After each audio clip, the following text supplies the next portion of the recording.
ಹೊರಗಿನ ಭೂಲೋಕ ಬೆಳಗಾಕ ಸೂರ್ಯನೊಬ್ಬ ಸಾಕ ಹೊರಗಿನ ಭೂಲೋಕ ಬೆಳಗಾಕ ಒಳಗಿನ ಕತ್ತಲೆ ಕಳಿಯಾಕಬೇಕ ಚನ್ನ ಬಸವನ ಬೆಳಕ ಒಳಗಿನ ಕತ್ತಲೆ ಕಳಿಯಾಕಬೇಕ ಚನ್ನ ಬಸವನ ಬೆಳಕ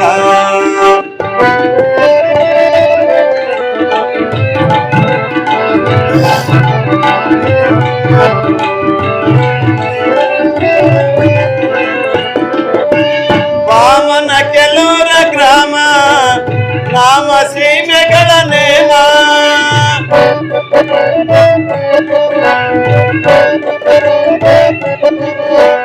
ವಾಮನ ಕೆಲೂರ ಗ್ರಾಮ ನಾಮ ಸೀಮೆಗಳ ನೇಮ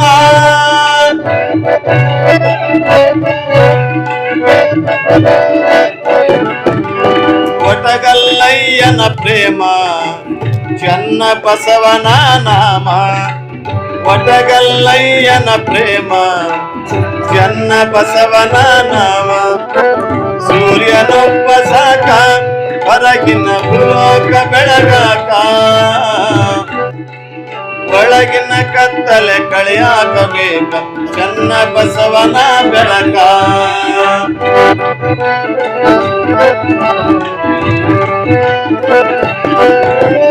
ಬಸವಯ್ಯ ವಿರಮರ ಗರ್ಭದಲ್ಲಿ ಉದಯಿಸಿ ಬಂದ ನಾಡಿನಲ್ಲಿ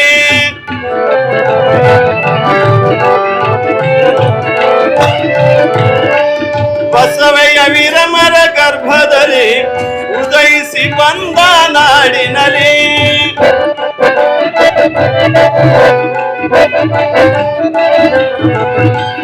ಜನಮಲ ಗುರುಗಳ ಸೇವೆಯಲ್ಲಿ ಶಿವಯೋಗಿದ ನಾಡಿನಲ್ಲಿ ಜಗಮಲ್ಲ ಗುರುಗಳ ಸೇವೆಯಲ್ಲಿ ಶಿವಯೋಗಿಯಾದ ನಾಡಿನಲ್ಲಿ ಸೂರ್ಯನೊಬ್ಬ ಸಾಕ ಹೊರಗಿನ ಭೂಲೋಕ ಬೆಳಗಾಕ ಒಳಗಿನ ಕತ್ತಲೆ ಕಳೆಯಾಕಬೇಕ ಚನ್ನ ಬಸವನ ಬೆಳಕ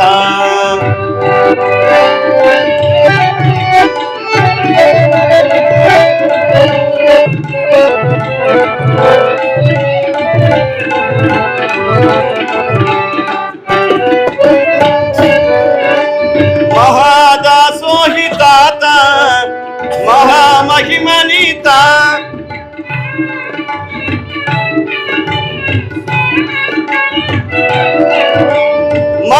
ಮಹಾದಾಸೋಹಿತಾತ ಮಹಾಮಹಿಮನೀತ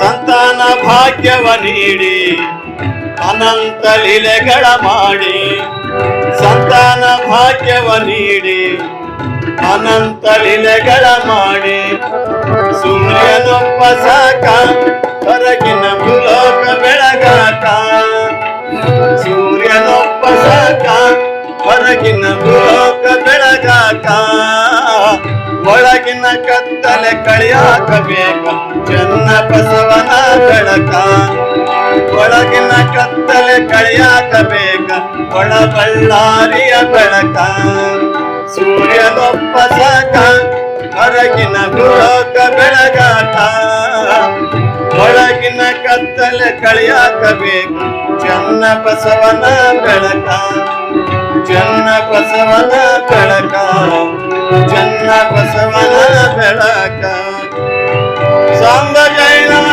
ಪಾರ್ವತಿ ಪದೇಶ ಹರ ಮಹಾದೇವ ಶ್ರೀ ಗುರು ಚನ್ನ ಬಸವ ಶ್ರೀ ಮಹಾರಾಜ್ ಕೆ ಜೈ.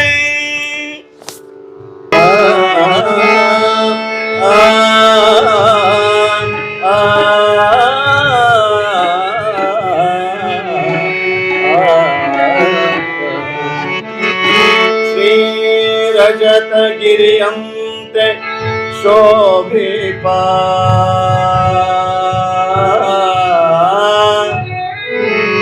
ಶ್ರೀ ರಜತಗಿರಿಯಂತೆ ಶೋಭಿಪ ವೀರಚರಿತೆಯ ವೀರಚರಿತೆಯ ರಾಯಚೂರಿನ ವೀರ ತಾಲೂಕಾದ ರಾಯಚೂರಿನ ವೀರ ತಾಲೂಕಾದ ಮಾನ್ವಿಯ ಪಾಮನ ಕೆಲೋರ ಮಾನ್ವಿಯ ಪಾಮನ ಕೆಲೂರ ಧಾರುಣಿಯೊಳತಿ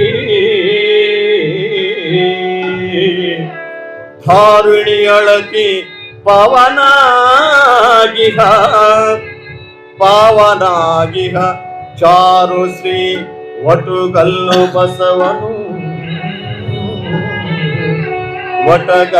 ಬಸವನು ಚಾರು ಶೈಲಾಗ್ರದಲ್ಲಿ ಮೆರೆದನು ನಂದಿ ರೂಪದಳು ಮೆರೆದನು ನಂದಿ ರೂಪದಳು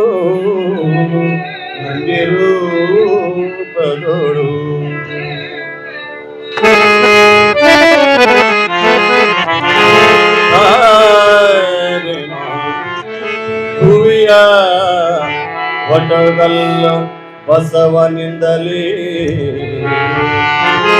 ಹೂವಿಯ ಒಟಗಲ್ಲು ಬಸವನಿಂದಲೇ ಶಿವನ ಕರುಣೋದಯದ ತೇಜವು ಶಿವನ ಕರುಣೋದಯದ ತೇಜವು ತವಕದಲ್ಲಿ ಕೂಡಿತ್ತು ತಾ ವೀರಮ್ಮ ಗರ್ಭದಳು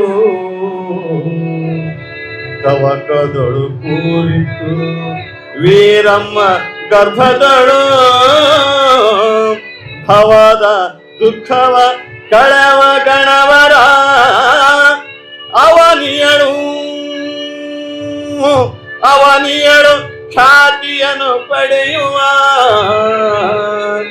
ಅವನಿಯಳು ಖ್ಯಾತಿಯನ್ನು ಪಡೆಯುವ ಶಿವರಹಸ್ಯದಿ ಪುಣ್ಯ ಗರ್ಭವ ತಾನು ಪರಿಸಿಗಳು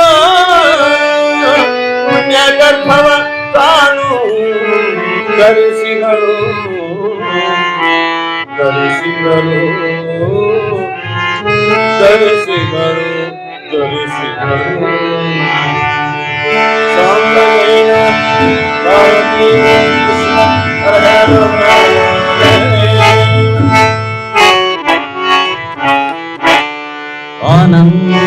आनन्दमानन्दकरं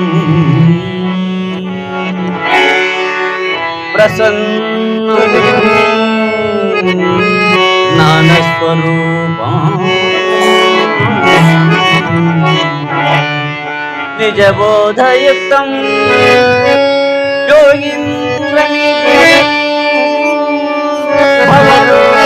योगीन्द्रमीश्वरं श्रीमद्गुरुं तं नमामि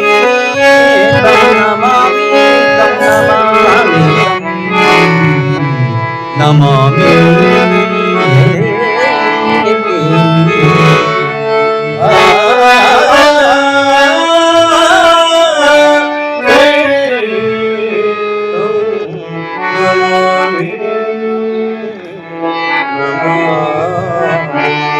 श्री कल्याणी वदन सुधाकर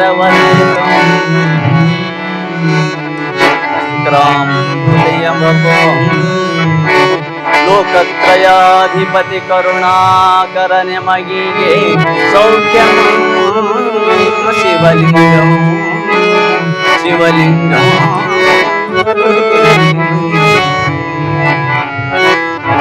राजराजेश्वरी लक्ष्मी श्रीवाणी पार्वती सारमेयं दुर्गा परमेश्वरी दुर्गा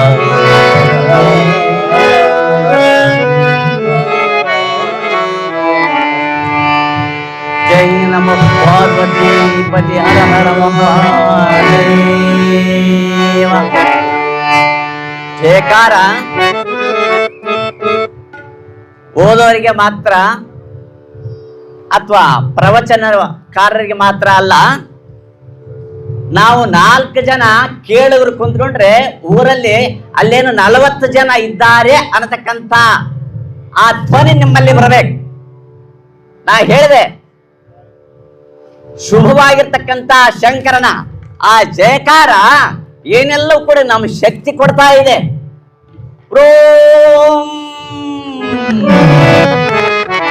ಕೇವಲ ಓಂ ಅನ್ನತಕ್ಕಂಥ ಆ ಶಬ್ದ ಏನಿದೆಯೇ ಅದು ನಿಮ್ಮ ಹಾರ್ಟ್ ಅಂತಕ್ಕಂಥದ್ದೇನಿದೆಯಲ್ಲ ಸ್ವಚ್ಛ ಮಾಡ್ತಕ್ಕಂಥ ಕೆಲಸ ಮಾಡ್ತದೆ.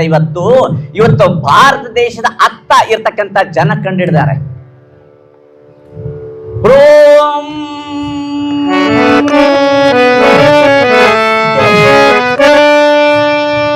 ಅಂತ ಅದ್ಭುತ ಶಕ್ತಿಯನ್ನು ಹೊಂದಿರತಕ್ಕಂಥ ಮಂತ್ರ ಶಕ್ತಿ ಭಾರತೀಯರಿಗೆ ಬಿಟ್ಟು ಇನ್ಯಾರಿಗೂ ಇಲ್ಲ ಅಂತಕ್ಕಂಥದ್ದು ಇವತ್ತು ಘಂಟಾಘೋಷವಾಗಿ ಹೇಳಬೇಕಾಗಿದೆ. ಅಂಥದ್ದು ನಾವು ಹೇಳ್ತಕ್ಕಂಥವ್ರು ಯಾಕೆ ನಾಚಿಕ್ ಪಟ್ಕೊಳ್ಬೇಕು ಅಂತ ನಾ ಹೇಳ್ತೇನೆ. ಯಾಕೆ ನಾಚಿಕ್ ಪಟ್ಕೊಳ್ಬೇಕು? ನಮ್ಮ ಧ್ವನಿ ಹೊರಗೆ ಬರಲಿ, ನಮ್ಮ ಒಳಗಿನ ಅಂತರಂಗ ಸ್ವಚ್ಛವಾಗಲಿ, ಒಳಗಿನ ಆ ಹೃದಯ ಇನ್ನೂ ಸ್ವಚ್ಛವಾಗಲಿ. ಅಂದ್ರೆ ಆ ಹಾರ್ಟ್ ಏನಿದೆಯಲ್ಲ ಅದು ನಿಜವಾಗ್ಲೂ ಕೂಡ ಬ್ಲಾಕ್ ಆಗ್ತಕ್ಕಂಥದ್ದು ಕೂಡ ಆ ಬ್ಲಾಕ್ ಅನ್ನು ಸರಿಸಿಬಿಡ್ತದಂತೆ. ಬೆಳೆಸಿ ವಿಜ್ಞಾನಿಗಳು ಹೇಳಿರ್ತಕ್ಕಂಥ ಮಾತು. ಜೈ ನಮಃ ಪಾರ್ವತಿ ಪತಿ.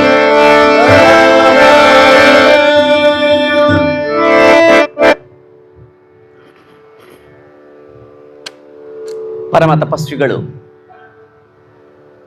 ಶಾಪಾನುಗ್ರಹ ಸಮರ್ಥರು, ನಾಡನ್ನು ಧರ್ಮದ ಬೀಡನಾಗಿ ಮಾಡಿ ಲಿಂಗೈಕ್ಯರಾಗಿದ್ದರಿಂದ ಉಜ್ಜಯಿನಿ ಶುದ್ಧಲಿಂಗ ಶಿವಾಚಾರ್ಯ ನಡೆದವರಿಗೆ ಭಕ್ತಿ ಪುರಸ್ಸರವಾಗಿ ನಮಸ್ಕರಿಸಿ, ಪರಮ ನಿರಂಜನರು, ನಿರಾಭಾರಿಗಳು, ನಿರಪೇಕ್ಷಿಗಳು, ತ್ರಿವಿಧ ದಾಸೋಹ ಮೂರ್ತಿಗಳು, ನಮ್ಮೆಲ್ಲರ ಆರಾಧ್ಯ ದೈವವಾಗಿ ಮುಂದೆ ಚನ್ನಬಸವ ಶಿವಯೋಗಿಯವರ ಪಾದಕ್ಕೆ ಸಂಪೂರ್ಣ ಹಣೆಮಣಿದು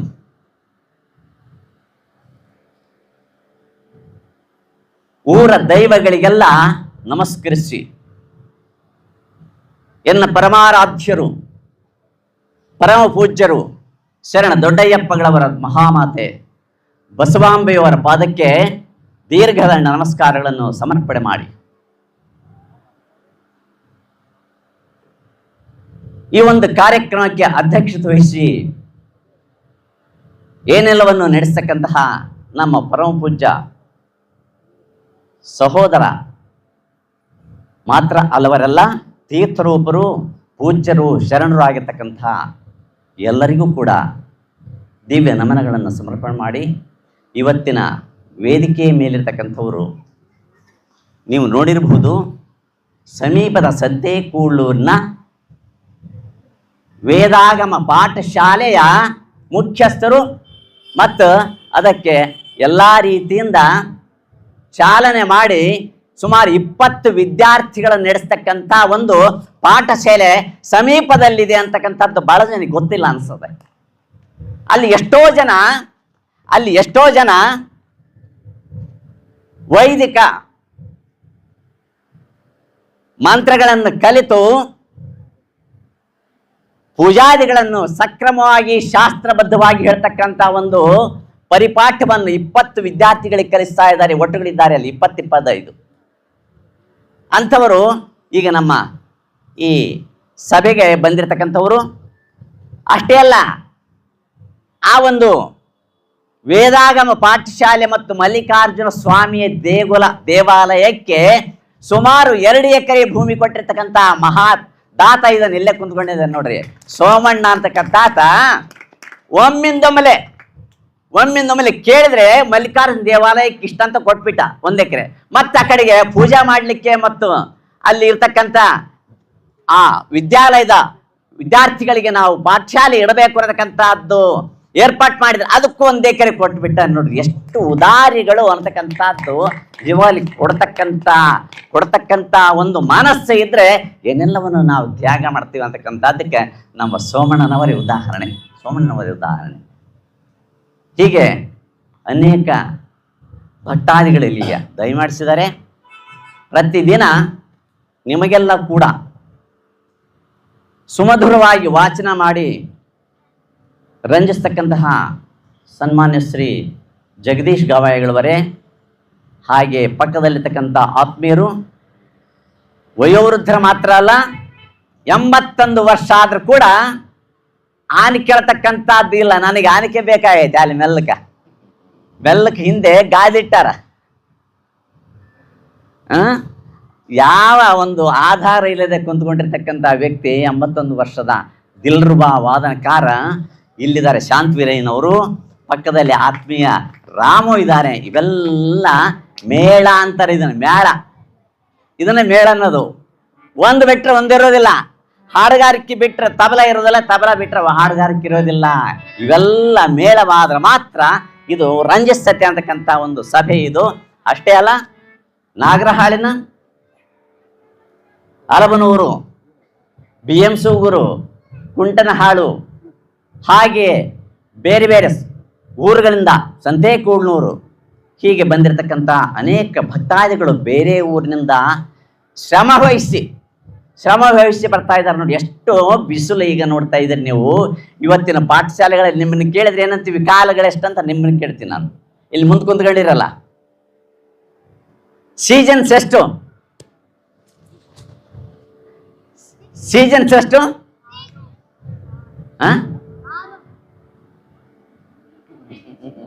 ಕನ್ನಡ ಕೇಳ, ಇಂಗ್ಲೀಷ್ನಾಗ ಕೇಳ. ಕನ್ನಡ ಕೇಳ್ತೀನಿ, ಇಂಗ್ಲೀಷ್ನಾಗ ಕೇಳ್ತೀನಿ. ಕಾಲಗಳೆಷ್ಟು? ಮತ್ತೆ ಭೂತಕಾಲ, ವರ್ತಮಾನ ಕಾಲ, ಭವಿಷ್ಯತ್ ಕಾಲ ಅಲ್ಲ. ಮಳೆಗಾಲ ಅಲ್ಲ, ಬೇಸಿಗೆ ಕಾಲ, ಚಳಿಗಾಲ. ಯಾರು ಕೂಡ ಸ್ವಲ್ಪ ಆ ಕಡೆ ಈ ಕಡೆ ಇರ್ತಕ್ಕಂಥವ್ರು ಮುಂದೆ ಬಂದರೆ ಬೇಸಿರ್ತದೆ. ಯಾಕಂತಂದ್ರೆ ಪುರಾಣದ ಫಲ ದೊರಕಬೇಕು ನಿಮಗೆ. ಪುರಾಣದ ಫಲ ದೊರಕಬೇಕಂದ್ರೆ ಸ್ವಲ್ಪ ಎದುರಿಗಿದ್ರೆ ಇನ್ನೂ ಉತ್ತಮ ಅನ್ನತಕ್ಕಂಥದ್ದು ನನ್ನ ಅಭಿಪ್ರಾಯ. ನಾ ಹೇಳಿದೆ ಈಗಾಗಲೇ, ಬೇಸಿಗೆ ಕಾಲ, ಮಳೆಗಾಲ, ಚಳಿಗಾಲ ಅಂತ ಹೇಳ್ತಾರೆ. ಆದರೆ ಈಗ ಪ್ರಸ್ತುತ ಕಾಲ ಎಷ್ಟು ಅಂದರೆ ಒಂದೇ ಒಂದು. ಯಾವುದು ಅಂದರೆ ಬೇಸಿಗೆ ಕಾಲ. ಅದರಲ್ಲಿ ಎರಡಂತೆ. ಯಾವುದು? ರಣ ಬಿಸಿಲಿನ ಒಂದು ಬೇಸಿಗೆ ಕಾಲ, ಮಾಮೂಲು ಬೇಸಿಗೆ ಕಾಲ ಒಂದು. ಅಂದರೆ ಒಟ್ಟಾರೆ ಬೇಸಿಗೆ ಕಾಲಂದೇ ಉಳಿದತ್ತೆ ನಮಗೆ. ಉಳಿಸ್ಕೊಳ್ಳಿ ಅಂತ ಬೇಸಿಗೆ ಕಾಲ ಅಂದರೆ ನಮಗೆ ಉಳಿದತ್ತೆ. ರಾಜಸ್ಥಾನದಲ್ಲಿ ಈಗ 53 ಡಿಗ್ರಿ ಸೆಂಟಿಗ್ರೇಡ್ 53 ಡಿಗ್ರಿ ಸೆಂಟಿಗ್ರೇಡ್ ಉಷ್ಣತೆ ಆಗಿ ಅಲ್ಲಿರ್ತಕ್ಕಂಥವರು ಜೀವನ ಮಾಡೋದಕ್ಕೆ ಕಷ್ಟ. ಆದರೂ ನಮಗಿನ್ನೂ 42-43 ಒಳಗೆ ಇದೆ ಅಂತಂದರೆ, ಆದರೂ ಕೂಡ ಅವೆಲ್ಲವುಗಳನ್ನು ಬದಿಗಿಟ್ಟು ಶ್ರದ್ಧೆಯಿಂದ ಇಲ್ಲಿಗೆ ಬರ್ತಾ ಇದ್ದೀರಲ್ಲ, ಅದು ದೊಡ್ಡ ಕೆಲಸ. ಅಷ್ಟೇ ಅಲ್ಲ, ಹೆಣ್ಮಕ್ಳಂತೂ ನಿಜವಾಗ್ಲೂ ಕೂಡ ಈ ಟಿವಿಗಳಿಗೆ ಪ್ರತಿದಿನ ನೋಡಿರ್ತಕ್ಕಂಥವ್ರು ಅವೆಲ್ಲ ಆಫ್ ಮಾಡಿ ಬಂದಿರಿ. ಇವತ್ತು ನೀವು ಆಫ್ ಮಾಡಿ ಬಂದಿರಿ. ಇನ್ನೊಂದು 8 ದಿನ ಆಫ್ ಮಾಡಿಬಿಟ್ರೆ ಏನೋ ನಿಮಗೆ ಪುಣ್ಯ ಸಂಪಾದನೆ ಮಾಡಿದಂತಾಗ್ತದೆ ಅನ್ನೋ ಮಾತು ಹೇಳ್ತಾ, ಕಡೆಗೀಲಿಲ್ಲದ ಬಂಡಿ ಕಡೆಗಾಂಬುದು ಮಾಂಬುದೆ, ಕಡೆಗೀಲು ಬಂಡಿಗಾಧಾರ,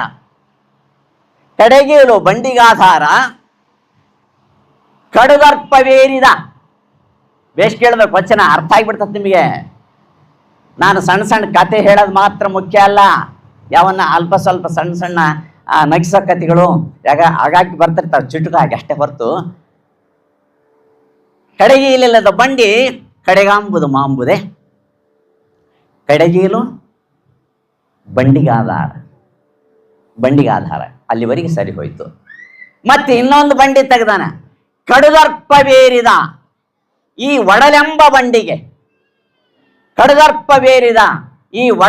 ಬಂಡಿಗೆ, ಮೃಗ ಶರಣರ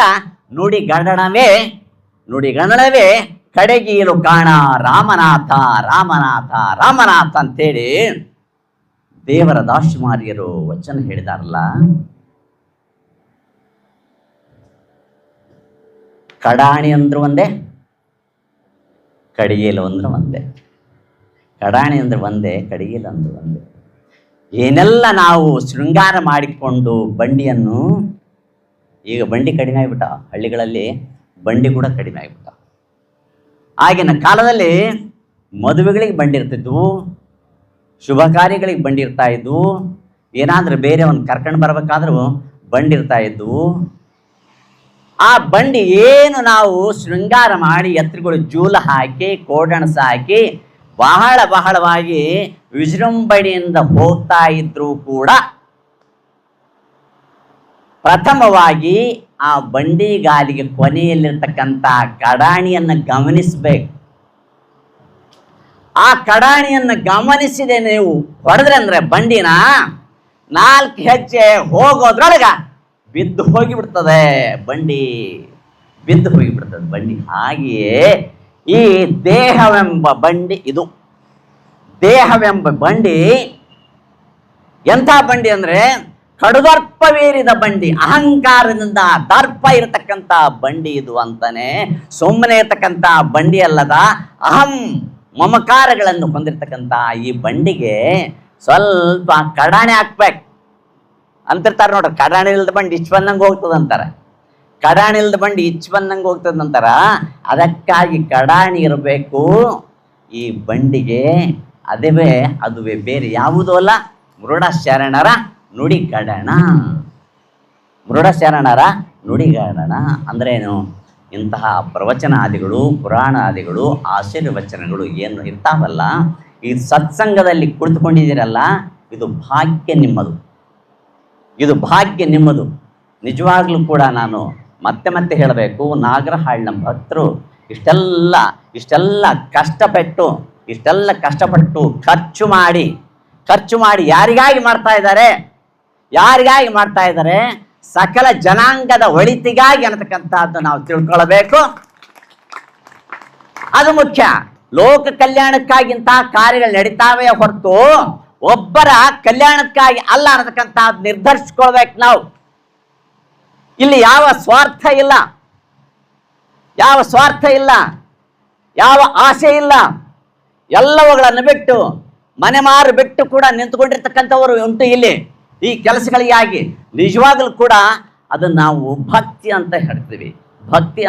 ನಾ ಇನ್ನೇ ಹೇಳಿದೆ, ಸೇವೆಯೇ ಭಕ್ತಿ ಹೊರತು ಬೇರೆ ಏನೂ ಅಲ್ಲ. ನಾವು ಏನು ಸೇವೆ ಮಾಡ್ತೀವೋ ಅದು ಭಕ್ತಿ ಹೊರತು, ನಾವು ಭಕ್ತಿ ಅಂತಂದ್ರೆ ಬೇರೆ ಪೂಜೆ ಮಾಡ್ತಕ್ಕಂಥದ್ದು ಭಕ್ತಿ ಇರಬಹುದು.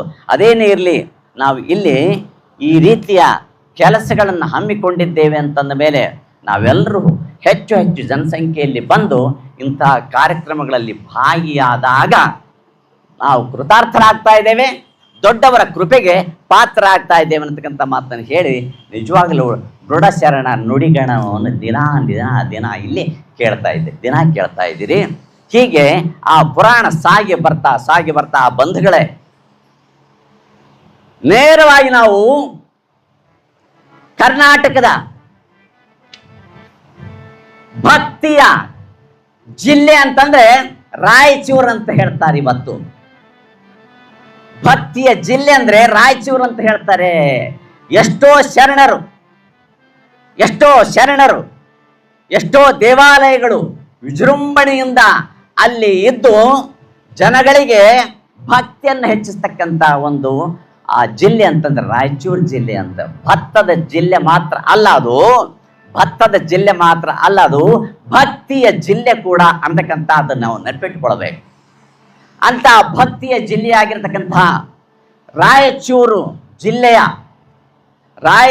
ಜಿಲ್ಲೆಯ ಮಾನ್ವಿ ಕತೆಗೆ ಬರ್ತಾ ಇದ್ದೀನಿ. ನಿಮ್ಮೆಲ್ಲಕ್ಕೆ ನಾನು ಕತೆಗೆ ಬರ್ತಾ ಇದ್ದೀನಿ, ತಾತನವ್ರ ಕತೆಗೆ.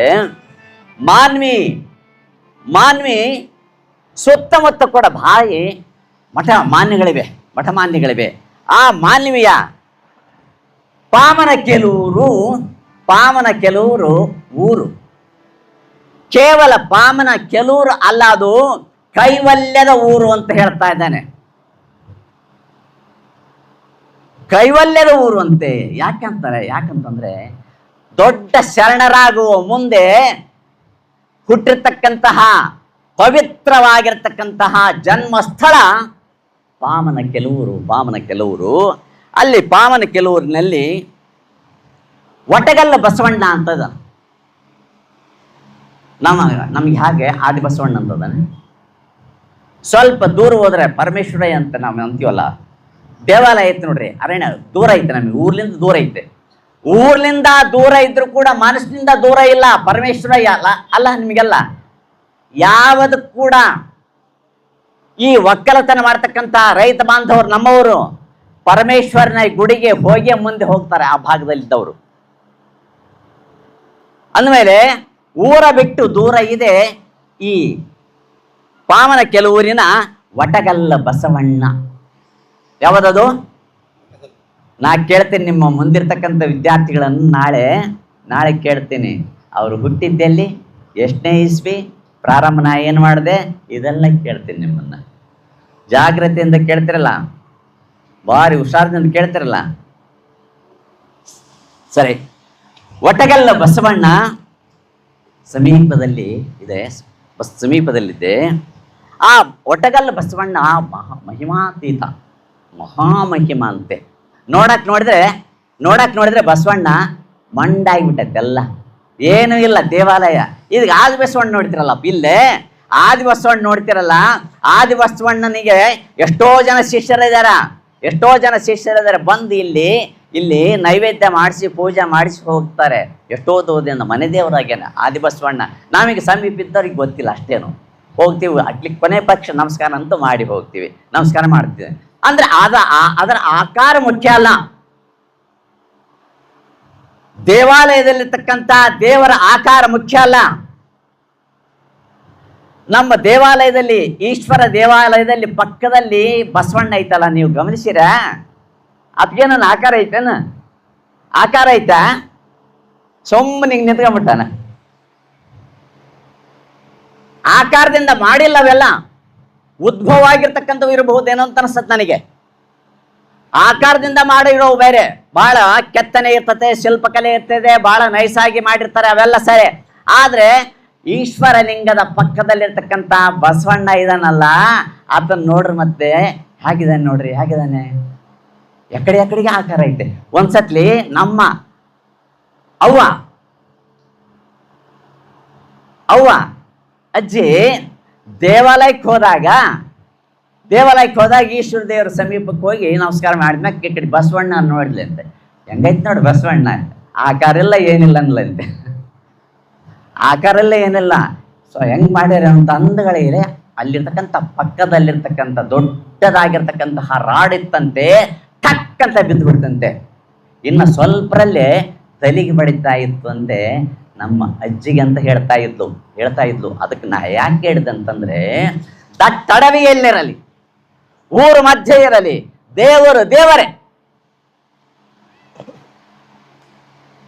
ದೇವರೇ ಎಲ್ಲಿ ನಾವು ದೇವರನ್ನು ಕಾಣ್ತಾ ಇದ್ದೇವೆ, ಎಲ್ಲಾ ಕಡೆಗೆ ಈಶಾವಾಸ್ಯವಿದಂ ಸರ್ವಂ, ಎಲ್ಲಾ ಕಡೆಗೆ ಭಗವಂತನಿದ್ದಾನೆ ಅಂತ ಕಾಣ್ತಕ್ಕಂಥವ್ರು ನಾವು ಎಲ್ಲದರಲ್ಲಿ ದೇವರನ್ನು ಕಾಣ್ತಾ ಇದ್ದೀವಿ.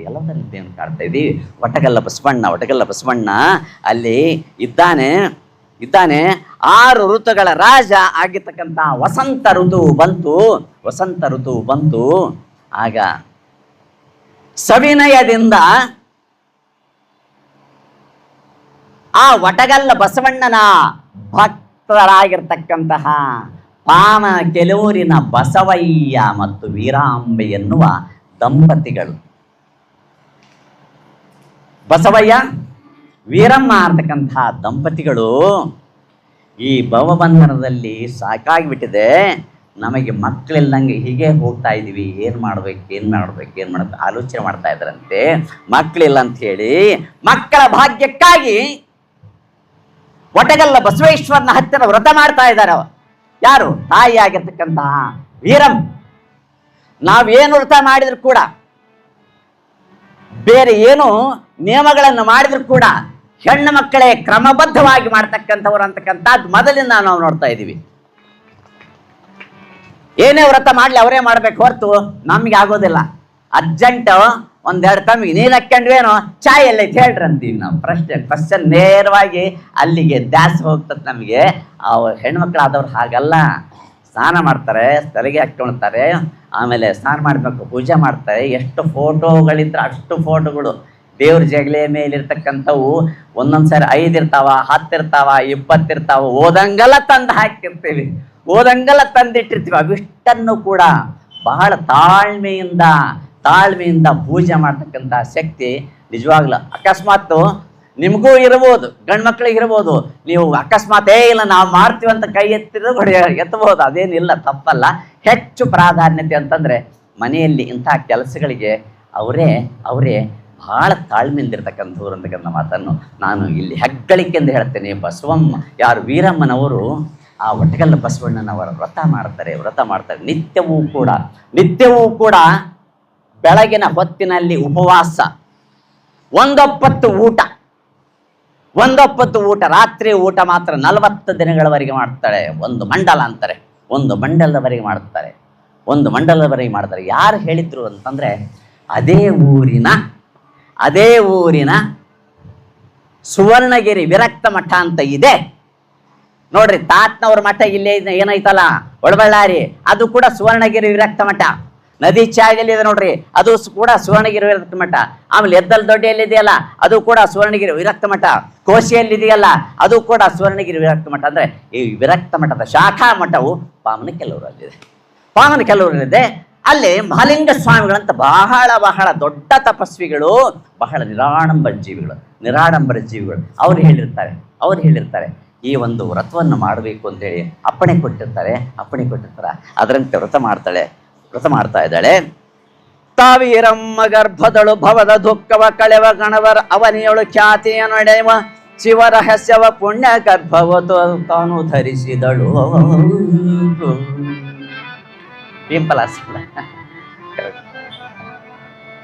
ಹೀಗೆ ವ್ರತ ಮಾಡಿದ ಮೇಲೆ ಫಲಿಸಿತು ಅಂತಾನೆ. ವೀರಮ್ಮ ಗರ್ಭದಳು ಭವದುಃಖ ಕಳೆವ ಖ್ಯಾತಿಯನ್ನು ಪಡಿತಕ್ಕಂತಹ ಶಿವರಹಸ್ಯದ ಪುಣ್ಯ ಗರ್ಭ ಏರ್ಪಡ್ತಾ ಇದೆ. ಶಿವರಹಸ್ಯದ ಪುಣ್ಯ ಗರ್ಭ ಅಂತ ಅದು ಎಂಥ ಮಾತು ಹೇಳ್ತಾ ಇದ್ದಾರೆ ನೋಡ್ರಿ. ಗರ್ಭದ ಬಗ್ಗೆ ನಮಗೇನು ಗೊತ್ತಿಲ್ಲ, ಗೊತ್ತಾಯ್ತೆ ನಿಮ್ಗೇನನ್ನ? ಹುಟ್ಟಿದಕ್ಕಿಂತ ಮುಂಚೆ ಏನಾದ್ರೂ ನಾವು ನೋಡಿ ಒಳಗಡೆ ಏನು ನೋಡಿಲ್ಲ. ಅದಕ್ಕಾಗಿ ಗರ್ಭ ರಹಸ್ಯ ಅಂತಾರೆ. ಇದನ್ನ ಗರ್ಭ ರಹಸ್ಯ ಅಂತಾರೆ. ತಾಯಿಯಾದಾಕಿ ಗೊತ್ತಿಲ್ಲ, ಮಗನಾದಾತಕ್ಕೆ ಗೊತ್ತಿಲ್ಲ, ನಾವು ಎಲ್ಲಿದ್ವಿ ಒಳಗ ನಮಗೆ ಗೊತ್ತಿಲ್ಲ. ಅದು ಗರ್ಭ ರಹಸ್ಯ ಅಂತೆ. ಗರ್ಭ ರಹಸ್ಯ ಅದು ಶಿವಗರ್ಭ ರಹಸ್ಯ ಅಂತ ಹೇಳ್ತಾಳೆ. ಪುಣ್ಯಗರ್ಭ ಧರಿಸ್ತಾ ಇದ್ದಾಳೆ ವೀರಮಾತೆ. ಆ ವೀರಮ್ಮನವರು ಆ ಸಮಯದಲ್ಲಿ ಆ ತಾಯಿ ಸ್ವಲ್ಪ ಬರ್ತಾ ನಿಧಾನ ನಡೀತಕ್ಕಂಥಕ್ಕೆ ಆದ್ಲು. ಗರ್ಭ ಧರಿಸಿದಾಗ, ಗರ್ಭಿಣಿಯಾದಾಗ ಮೆಲ್ಲಕ್ಕೆ ಗಮನ ಅನ್ನತಕ್ಕಂಥದ್ದು ನಿಧಾನ ಆಯಿತು. ಅವಸರದಿಂದ ಹೋಗೋದು ಬೇಕಾಗಿಲ್ಲ ಅಂತೇಳಿ ಹಿರಿಯರು ಕೂಡ ಅಂತಿರ್ತಾರೆ ನೋಡ್ರಿ. ಅವಸರ ಮಾಡ್ಕೊಳ್ಳೋ ಬೇಡಮ್ಮ, ನಿಧಾನ ನಡಿ ಅಂತಿರ್ತಾರೆ. ನಿಧಾನ ನಡಿ ಅಂತಂದ್ರೆ ನಮ್ಮ ಬ್ಯಾಲೆನ್ಸಲ್ಲಿ ನಾವು ಹೋಗಬೇಕು ಅಂತ ಆ ಗರ್ಭಿಣಿ ಇದ್ದಾಕೆ ಹೇಳ್ತಿರ್ತಾರೆ ಹಿರಿಯರು.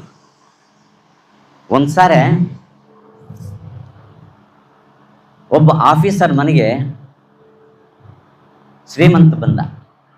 ಏನಿಲ್ಲ, ದೊಡ್ಡ ಕಥೆ ಹೇಳೋದಿಲ್ಲ. ಶ್ರೀಮಂತ ಬಂದ,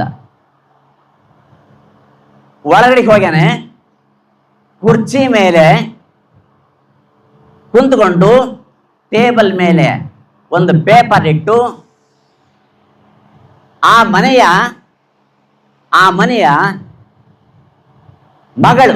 ಮಗಳು ಬರಿತಾ ಇದ್ದಾಳೆ. ಯಾವ್ದ್ರಲ್ಲಿ ಬರ್ತಾಳೆ? ರೀಫಿಲ್ ನಿಂದ ಬರ್ತಾಳೆ.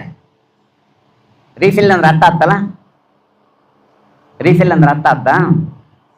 ಕೇವಲ ಕಡ್ಡಿ ಪೆನ್ ಅಂತೀವಲ್ಲ, ಬರೀ ಕಡ್ಡಿ ಪೆನ್ ತೆಗೆದು ಬಿಸಾಕ್ಯಾಳ. ಕಡ್ಡಿಯಿಂದ ಮಾತ್ರ ಐತೆ. ಏನಮ್ಮ ನೀನು ಇಷ್ಟು ಪೆನ್ನುಗಳಿದಾವಲ್ಲ, ಪೆನ್ ಬರೆಯೋದು ಬಿಟ್ಟು ರೀಫಿಲ್ ಬರ್ತಿ ಅಂತ ಕೇಳಿದಾಗ ಡಾಕ್ಟ್ರ್ ಹೇಳ್ಯಾರ ಏನೋ ಭಾರ ಬರಬಾರ್ದು ಅಂತ ಹೇಳ್ಯಾರ ಅಂತ ಹೇಳ್ತಾಳಂತೆ. ಏನೋ ಭಾರ ಬರಬಾರ್ದು ಅಂತ ಡಾಕ್ಟ್ರ್ ಹೇಳ್ಯಾರ. ಅದಕ್ಕಾಗಿ ಆ ಪೆನ್ನಿನಲ್ಲಿರ್ತಕ್ಕಂಥ ರೀಫಿಲ್ ಮಾತ್ರ ತಗೊಂಡು ಬಿಸಾಕ್ಬಿಟ್ಟಿನಿ, ಕಡ್ಡಿಲಿಂದ ಬರಿತೀನಿ. ಇಂಥ ಪೂರ್ತಿ ನಾವು ನಯನಾಜೀವಕ್ಕಾಗಿರ್ತಕ್ಕಂಥ ಅಗತ್ಯ ಇಲ್ಲ. ಕೆಲಸ ಮಾಡ್ತಾ ಇದ್ರು. ಆಗಿನ ಕಾಲದಲ್ಲಿ ಗರ್ಭಿಣಿಯಾಗಿರ್ತಕ್ಕಂಥವ್ರು ಕೆಲಸ ಮಾಡ್ತಾ ಇದ್ರು, ನೀರು ತರ್ತಾ ಇದ್ರು. ಮುಂಜಾನೆ ನೀರು ತಂದ್ಲಲ್ಲ ಮಾಲೆ, ಸಾಯಂಕಾಲಕ್ಕೆ ಕೂಸು ಹಡ್ದೇ ಬಿಟ್ಲ ಅಂತಿರ್ತಾರೆ. ಮುಂಜಾನೆ ನೀರು ತರೋದು ನೋಡಿ, ನಾವು ಮುಂಜಾನೆ ನೀರು ತರೋದು ನೋಡಿವಿ, ಸಾಯಂಕಾಲಕ್ಕಲ್ಲ ಆಲೆ ಹಡ್ದೇ ಬಿಟ್ಲೆ ಅಂತ ಹೇಳ್ತಿರ್ತಾರೆ. ಅಂದಮೇಲೆ ಎಷ್ಟು ಆಗಿನ ಜನ ಶಕ್ತಿಯುತವಾಗಿದ್ದರಂತಕ್ಕಂಥದ್ದು ನೋಡ್ರೆ, ಈ ಗರ್ಭವತಿ ಆಗಿರ್ತಕ್ಕಂಥ ವೀರಮ್ಮಗಳು ಅಷ್ಟೇ ಶಕ್ತಿ ಆಗಿದ್ದಳು. ಗರ್ಭವತಿ ಆದಳು ಅಂತಕ್ಕಂಥ ಮಾತನ್ನು ಹೇಳಿ ಮುಂದಿನ ವಿಷಯ ನಾವು ಹೋಗೋಣ.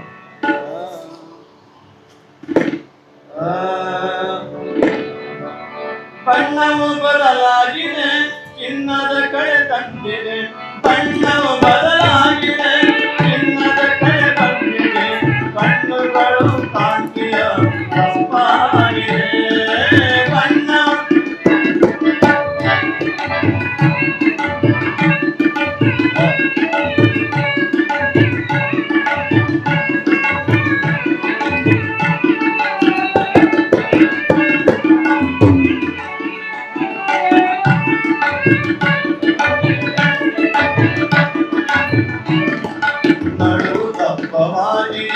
ನಡಿಗೆಯು ಭಾರವಾಗಿದೆ, ನಡಿಗೆಯು ಭಾರವಾಗಿದೆ. ನುಡಿಯಲ್ಲಿ ಬೇಸರವು ತಾಗುತ್ತಿದೆ, ನುಡಿಯಲ್ಲಿ ಬೇಸರವು ತಾಗುತ್ತಿದೆ. ಉಡುವ ತೊಡುವ ಮನಸ್ಸಿಗೆ ತಡೆಯದಂತೆ ಆಗಿದೆ.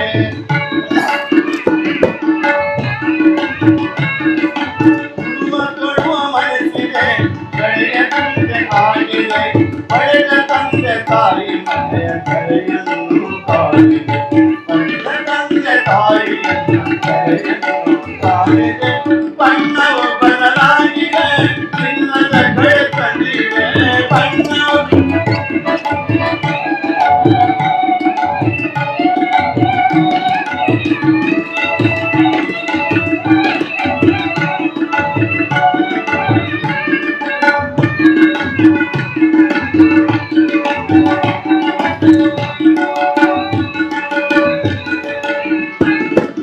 ಹಸಿರು ಸೀರೆ ಬೇಡಿದೆ, ಹೊಸ ಹೊಸ ರುಚಿ ಬಯಸಿದೆ. ಹಸಿರು ಸೀರೆ ಬೇಡಿದೆ, ಹೊಸ ಹೊಸ ರುಚಿ ಬಯಸಿದೆ. ರಸಬಾಳೆ ಹಣ್ಣು ತಿನ್ನು ಮನಸಾಗಿದೆ.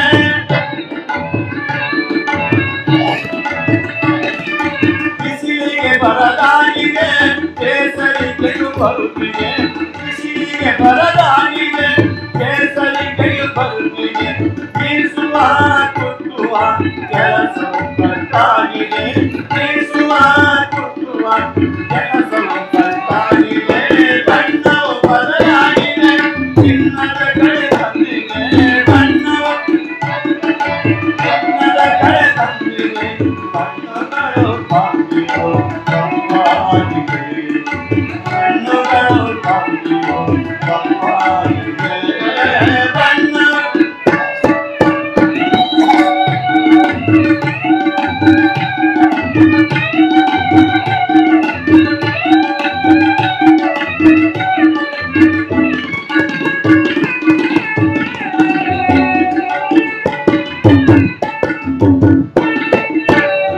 ಸೀರೆ ಸಾಲದೆ ಬಟ್ಟಿ ಮಾಡಬೇಡವಾಗಿ.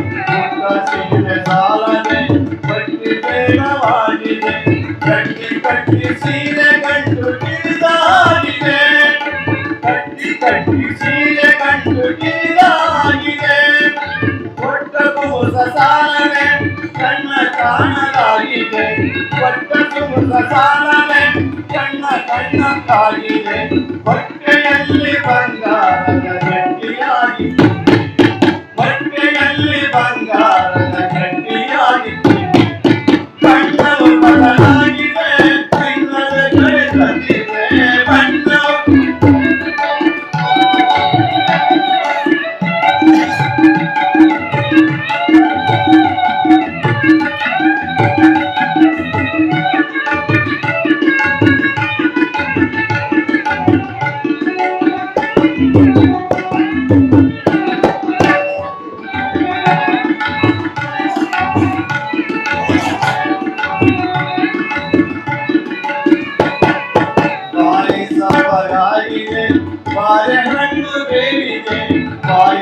ಸಪ್ಪಗಾಗಿದೆ ಬಾಳೆಹಣ್ಣು ಬೇಡಿದೆ ತಾಯಿಯಾಗಿ ನಲಿವಳಿದು ಒಲಿದು ಬಂದಿದೆ ತಾಯಿಯಾಗಿ ನಲಿವಳಿದು ಒಲಿದು ಬಂದಿದೆ ತವರ ಮನೆಯ ನೆಲೆಸಿದೆ ಬರಲು ಹೇಳಿ ಕಳಿಸಿದೆ ತವರ ಮನೆಯ ನೆಲೆಸಿದೆ ಬರಲು ಹೇಳಿ ಕಳಿಸಿದೆ ಶಿವನೇ ಕಣ್ಣು ಸುಖದಿ ಕೆರೆಯಲೆಂದು ಶಿವವು ಬಾಗಿ ಶಿವನೇ ಕಣ್ಣು ಸುಖದಿ ಕೆರೆಯಲೆಂದು ಶಿವವು ಬಾಗಿ ಬಣ್ಣವು ಬದಲಾಗಿದೆ ಚಿನ್ನದ ಕಡೆ ಬಂದಿದೆ ಬಣ್ಣವು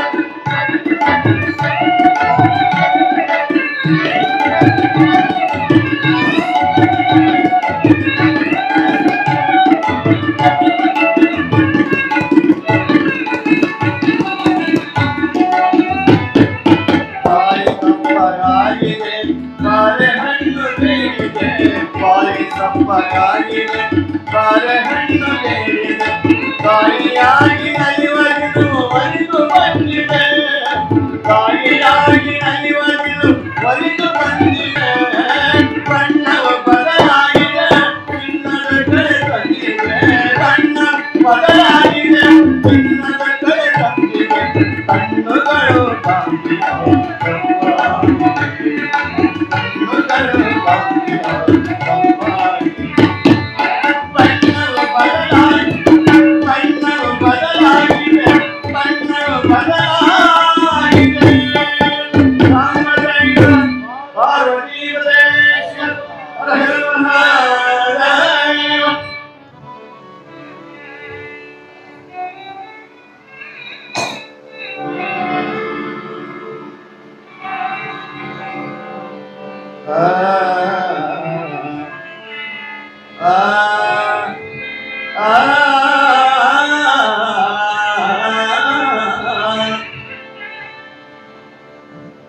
ಸತಿಪತಿಗಳ ಪ್ರತಿಮಾ ಭಕ್ತಿಯು ಸತಿಪತಿಗಳ ಪ್ರತಿಮಾ ಭಕ್ತಿಯು ಸತಿಪತಿಗಳ ಪ್ರತಿಮಾ ಭಕ್ತಿಯು ಹಿತವು ಎನಿಸಿದ ಶಿವನ ಮೆಚ್ಚುಗೆ ಶಿವನ ಮೆಚ್ಚುಗೆ ಸುತನು ಪಡೆವ ಬಯಕೆ ಸುತನು ಪಡೆವ ಬಯಕೆ ಸ್ವಪ್ನದಿ ಕಂಡು ನಿದ್ರೆಯಳು ಸ್ವಪ್ನದೋಳು ಕಂಡು ನಿದ್ರೆಯಳು ಅತಿಶಯದ ಆನಂದದಿಂದಲೇ ಸಖಿ ಸಾಧ್ವಿ ವೀರಮ್ಮ ಜಾಗ್ರತಿ ಪತಿಗೆ ತಿಳಿಸುತ್ತ ಪತಿಗೆ ತಿಳಿಸುತ್ತ ಸುತನು ಪಡೆಯುವ ಭಾಗ್ಯಗಳಾಗಿ ಸೌಂದರ್ಯ ಪಾರ್ವತಿ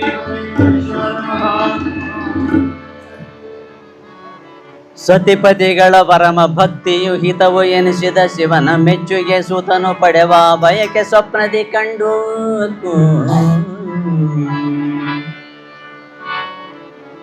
ಇದುವರೆಗೆ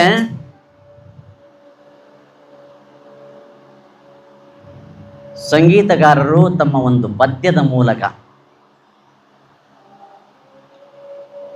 ಗರ್ಭಿಣಿಯಾಗಿರ್ತಕ್ಕಂಥ ಹೆಣ್ಣು ಮಗಳ ಚಿತ್ರಣವನ್ನೇ ನಿಮಗೆ ಕೊಟ್ಟರು.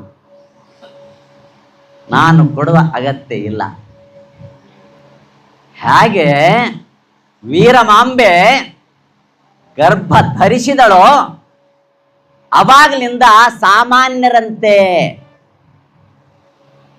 ಈ ಮಣ್ಣನ್ನು ತಿನ್ನುವುದಾಗಲಿ, ಏನಂತೀವಿ ನಾವು, ಎಳ್ಳೆ, ಸಣ್ಣ ಸಣ್ಣ ಎಳ್ಳೆ, ಸಣ್ಣ ಸಣ್ಣ ಎಳ್ಳೆ ಅಪೇಕ್ಷೆ ಆಗ್ತದಂತೆ. ಭಗವಂತನಿಗೆ ಗೊತ್ತು, ಯಾಗೋ ಏನೋ ಗೊತ್ತಿಲ್ಲ. ಅದು ಎಳ್ಳೆ ತಿಂತಾರೆ, ವಿಭೂತಿ ತಿಂತಾರೆ, ಕೆದರಿಕಣ್ ತಿಂತಾರೆ. ವಿಭೂತಿ ತಿಂದ್ರೆ ನಾವು ಒಳ್ಳೆಯದನ್ನ ಗುಣ. ಆಮೇಲೆ ಇಷ್ಟ ಬಂದದ್ದು ಏನಾದರೂ ಅಪೇಕ್ಷೆ ಅಂದರೆ ಸುಮ್ಮನೆ ಇರೋದಲ್ಲ, ತಂದೆ ಹೋಗಿ ತಂದು ಕೊಡ್ತಾನೆ. ಭಾರಿ ಪ್ರೀತಿ ಮಗಳ ಮೇಲೆ. ಎಂದೋ ಆಗದೇ ಇರ್ತಕ್ಕಂಥ ಮಗಳು ಗರ್ಭಿಣಿಯಾಗಿದೆ, ಸಂತೋಷಿರಬೇಕು ತಂದೆ ತಾಯಿಗಳಿಗೆ. ಅಂದಮೇಲೆ ಗರ್ಭಿಣಿಯಾಗಿರ್ತಕ್ಕಂಥ ಆ ಮಾತೆಗೆ ಗಂಡ ಬಹಳ ಬಹಳ ಅನುಕೂಲಕರವಾಗಿದ್ದಾನೆ. ಎಲ್ಲ ರೀತಿಯಿಂದ ಗಂಡ ಸಹಕಾರ ಮಾಡ್ತಾ ಇದ್ದಾನೆ. ಎಂಥ ಪತಿವ್ರತಾ ಶಿರೋಮಣಿ ಆ ವೀರಮ್ಮ ಮತ್ತು ಇನ್ನೊಬ್ಬರು ಯಾರು? ಬಸವಾರ್ಯ ಅಥವಾ ಬಸವಯ್ಯನವರು ಎಂಥ ಸುಖದಾಂಪತ್ಯ ಅಂತಾರೆ. ಸುಖದಾಂಪತ್ಯ ಇದೆ, ದುಃಖದ ದಾಂಪತ್ಯ ಇದೆ.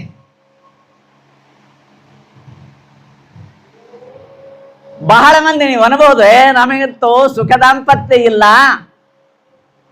ಸುಖ ದಾಂಪತ್ಯ ಇದೆ, ದುಃಖ ದಾಂಪತ್ಯ ಇದೆ. ಸಮಸಮವಾಗಿ ಕಷ್ಟ ಸುಖಗಳೇ ಇದಾವೆ ಹೊರತು ಸಮಾನವಾಗಿ ಸುಖ ಅನ್ನತಕ್ಕಂಥದ್ದು ಯಾರಿಗೂ ಇಲ್ಲ. ಯಾರಿಗೇನಿದಾವೆ? ನಾವು ಬಹಳ ಸುಖವಾಗಿದ್ದೀವಪ್ಪ ಗಂಡ ಹೇಳ್ತಿ ಅಂತಂದ್ರೆ, ಅಥವಾ ನಾನೊಬ್ಬ ನಾನು ಬಹಳ ಸುಖವಾಗಿದ್ದೇನೆ, ನನಗೆ ಯಾವುದು ಸಂಬಂಧ ಇಲ್ದಂಗೆ ಸುಖವಾಗಿ ನಾನು ಕಾಲ ಮಾಡ್ತೀನಿ. ಇಲ್ಲ, ಏನಾದ್ರೂ ಒಂದು ಇದೆ, ಏನಾದ್ರೂ ಒಂದು ಗಂಟೆ ಇದೆ, ಏನಾದ್ರೂ ಒಂದು ಕೊರತೆ ಇದೆ. ದೇವ್ರನ್ನ ಹಾಗೆ ಮಾಡಿಟ್ಟಿರ್ತಾನೆ ಬೇಕಂತಾನ. ದೇವರು ಸೋಮನೆ ನಾವು ಹೇಳ್ತೀವಿ ಸುಖನೇ ಕೊಟ್ಬಿಟ್ರೆ ಹೇಗಿರ್ತದೆ ಹೇಳ್ರಿ? ಮತ್ತೆ ನಾವೆಲ್ಲ ಇಲ್ಲಿರ್ತೀವಿ ಸುಖ ದುಃಖ ಕೊಟ್ರೆ ಪುರಾಣಕ್ಕೆ ಬರ್ತೀವಿ. ನಾವು ಸುಖ ಅಂದ ಕೊಟ್ಟಿದ್ರೆ ಪುರಾಣಕ್ಕೆ ಕೂಡ ಬರ್ತಿದ್ದಿಲ್ಲ. ಯಾಕೆ ಬರ್ಬೇಕು? ದೇವಾಲಯಕ್ಕೆ ಹೋಗ್ತಿದ್ದಿಲ್ಲ, ದೇವ್ರನ್ನ ಬೇಡ್ಕೊಳ್ತಿದ್ದಿಲ್ಲ. ಎದಕ್ಕಾಗಿ ಬೇಡ್ಕೊಳ್ತಾ ಇದ್ದೀವಿ? ನಮ್ಮ ಕಷ್ಟಗಳು ಬಂದಾಗ ಬೇಡ್ಕೊಳ್ತೀವಿ ಅಷ್ಟೇ ಅಲ್ಲ. ಸುಖಗಳಿದ್ದಾಗ ದೇವ್ರ ನೆನ್ಪಡೋದಿಲ್ಲ, ಅಹಂಕಾರ ಇರ್ತದಲ್ಲಿ. ನಮಗೇನಾದರೂ ಸಂಪತ್ತಾಗಲಿ, ವಿದ್ಯಾ ಸಂಪತ್ತಿರಬಹುದು, ಧನ ಸಂಪತ್ತಿರಬಹುದು, ಬೇರೆ ಬೇರೆ ಸಂಪತ್ತಿರ್ಬೋದು, ಅಂಥ ಸಂದರ್ಭದಲ್ಲಿ ಒಳಗಡೆಗೆ ಒಂದು ಮುಳ್ಳು ಹುಟ್ಟಿಗೆ ಅಂತೈತೆ. ಅದೇ ಅಹಂಕಾರದ ಮುಳ್ಳು. ಅದರಿಂದ ಯಾರು ಕೂಡ ಕಾಣೋದಿಲ್ಲ. ಸುತ್ತ ಇದ್ದವ್ರು ಕಾಣೋದಿಲ್ಲ, ಸಮೀಪ ಇದ್ದವ್ರು ಕಾಣೋದಿಲ್ಲ, ದೂರದ ಬಂಧುಗಳು ಕಾಣೋದಿಲ್ಲ, ಸಮೀಪ ಬಂಧುಗಳು ಕಾಣೋದಿಲ್ಲ, ಯಾವುದು ಕಾಣೋದಿಲ್ಲ. ಕಣ್ಣು ಪರೆ ಬಂದುಬಿಟ್ಟಿರ್ತಾವಂತೆ. ಯಾವುದು? ಧನದ ಪರೆ ಬಂದುಬಿಟ್ಟಿರ್ತಾವ ಕಣ್ಣಿಗೆ ಅಂತಾನೆ. ಆದ್ರೆ ಅದೇ ರೀತಿ ಇರೋದಿಲ್ಲವಾ? ಅದೇ ರೀತಿ ಅಹಂಕಾರದಿರ್ತಾನೆ. ಎಂದಾದ್ರೂ ಒಂದಿನ ಅವನಿಗೆ ಪೆಟ್ಟು ಕೊಡ್ತಾನೆ ದೇವರು, ಮತ್ತೆ ಇಳಿತಾಯ, ಮತ್ತೆ ದುಃಖ ಸುಖ ಬಂದ್ವಲ್ಲಪ್ಪ ಎರಡು. ಹೀಗೆ ಇರ್ತವಂತೆ. ನಾವು ನಿರ್ಧಾರ ಮಾಡಲಿಕ್ಕೆ ಸಾಧ್ಯ ಇಲ್ಲ. ಆದರೆ ಸುಖದಾಂಪತ್ಯ ನಡೆಸ್ತಾ ಇದ್ದಾರೆ. ಯಾರು ಅಂತಂದ್ರೆ ಸತಿಪತಿಗಳೊಂದಾದ ಭಕ್ತಿ. Fill up the blank. ಗೊತ್ತಿರ್ತದೆ ನಿಮಗೆ ವಚನ ಇದು. ಏನಂತಾರೆ? ಸತಿಪತಿಗಳೊಂದಾದ ಭಕ್ತಿ ಶಿವಂಗೆ ಹಿತವಾಗಿರಬಹುದು. ಅಯ್ಯ, ನಾವು ಸತಿಪತಿಗಳೊಂದಾದ್ರೆ ಆತಗ್ಯಾಕ ಹಿತ? ನಾವು ಆನಂದದಿದ್ರೆ ಆತಗ್ಯಾಕ ಹಿತ? ಯಾರು? ಶಿವನಿಗೆ ಹಿತನೇ. ಯಾಕಂದ್ರೆ ಇಬ್ರು ಮಾಡುವ ಭಕ್ತಿ ಒಂದೇ ರೀತಿ ಇರ್ತತೆ. ಕ್ವಾಣ ಕೆರಿಗೆ ಎತ್ತು ಏರಿಗೆ ಹೇಳಿದ್ರಿಗೇನ ಅಲ್ಲಿ ಭಕ್ತಿ ಸರಿ ಹೋಗೋದು. ನೀವೊಬ್ಬರು ಮೊದಲು ಬೇಷ ಆಗ್ರಿ ಅಂತಾರಂತೆ ದೇವರು. ನೀವೊಬ್ರು ಮೊದಲು ಬೇಷ ಆಗ್ರಿ, ಸಮವಾಗಿರ್ರಿ. ನೀವು ಈರಣ್ಣನ ಪೂಜೆ ಮಾಡಿದ್ರೆ ನೀನು ಈರಣ್ಣನ ಪೂಜೆ ಮಾಡಮ್ಮ, ನೀನು ವೆಂಕಟೇಶನ್ ಪೂಜೆ ಮಾಡಿದ್ರೆ ನೀನು ವೆಂಕಟೇಶನ್ ಪೂಜೆ ಮಾಡಪ್ಪ. ಈ ಹೆಣ್ಮಗಳಂದ್ರೆ ವೆಂಕಟೇಶನ್ ಪೂಜೆ ಬರ್ರಂತ ಆದವನಿಗೆ ಹೋದ್. ನಾನು ಪೂಜೆ ಇಲ್ಲ, ಪುನಸ್ಕಾರ ಇಲ್ಲ. ಹೆಂಗ ದೇವ್ರು ಹೋಗ್ತಾನೆ ಹೇಳ್ರಿ?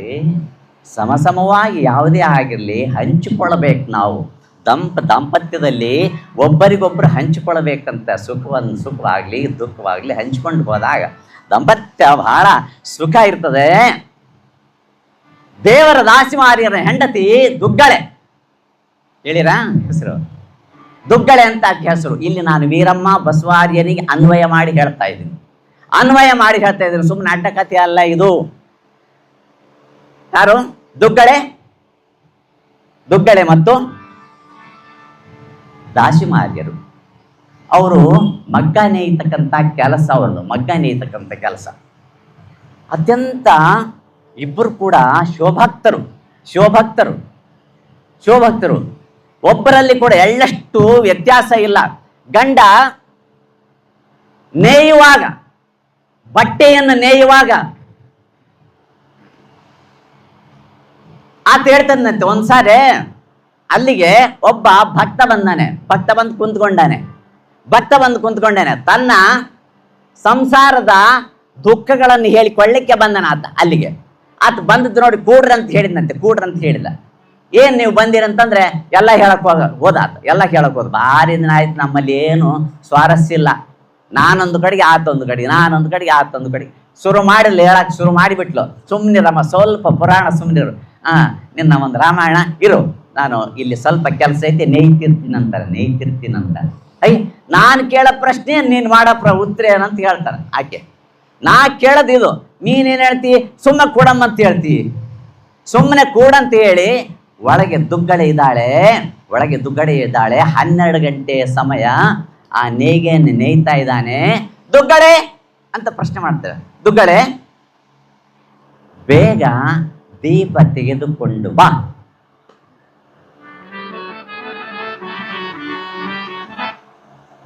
ಹೇಳಿದ ತಕ್ಷಣ ದೀಪವನ್ನು ತಂದ್ಲು, ದಾಸಿಮಾರಿಯನ ಮುಂದೆ ಇಟ್ಲು.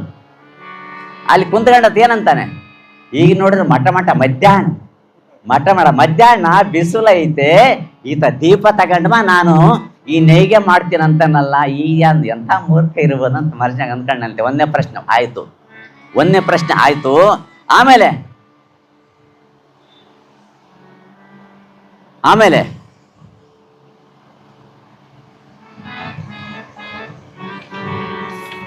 ತಣ್ಣನೆಯ ಅಂಬಲಿ ತಗೊಂಡು ಬಾ. ತಣ್ಣನೆ ಅಂಬಲಿ ತಂದ್ಲು.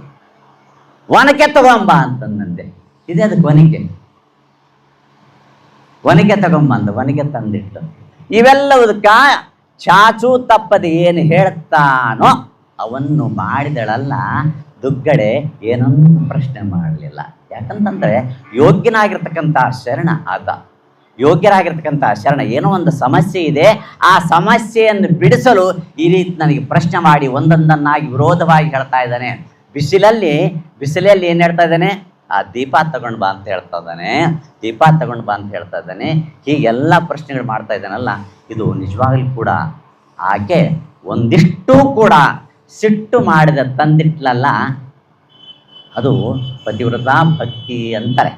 ಅದರಂತೆ ವೀರಯ್ಯ ಮತ್ತು ಈ ಬಸವಾರಿಯರು ಪ್ರೀತಿ ಪಾತ್ರರಾಗಿ ನಿತ್ಯ ತಮ್ಮ ಜೀವನವನ್ನು ಮುಂದೆ ಸಾಗಿಸ್ತಾ ಇದ್ದಾರೆ. ಆಕಸ್ಮಿಕವಾಗಿ ನಾವು ನಮ್ಮ ಜೀವನದಲ್ಲಿ ನಮಗೆ ಬೇಕಿರ್ತಕ್ಕಂಥದ್ದು ಎಲ್ಲೇ ಇಟ್ಟಿರ್ತೀವಿ,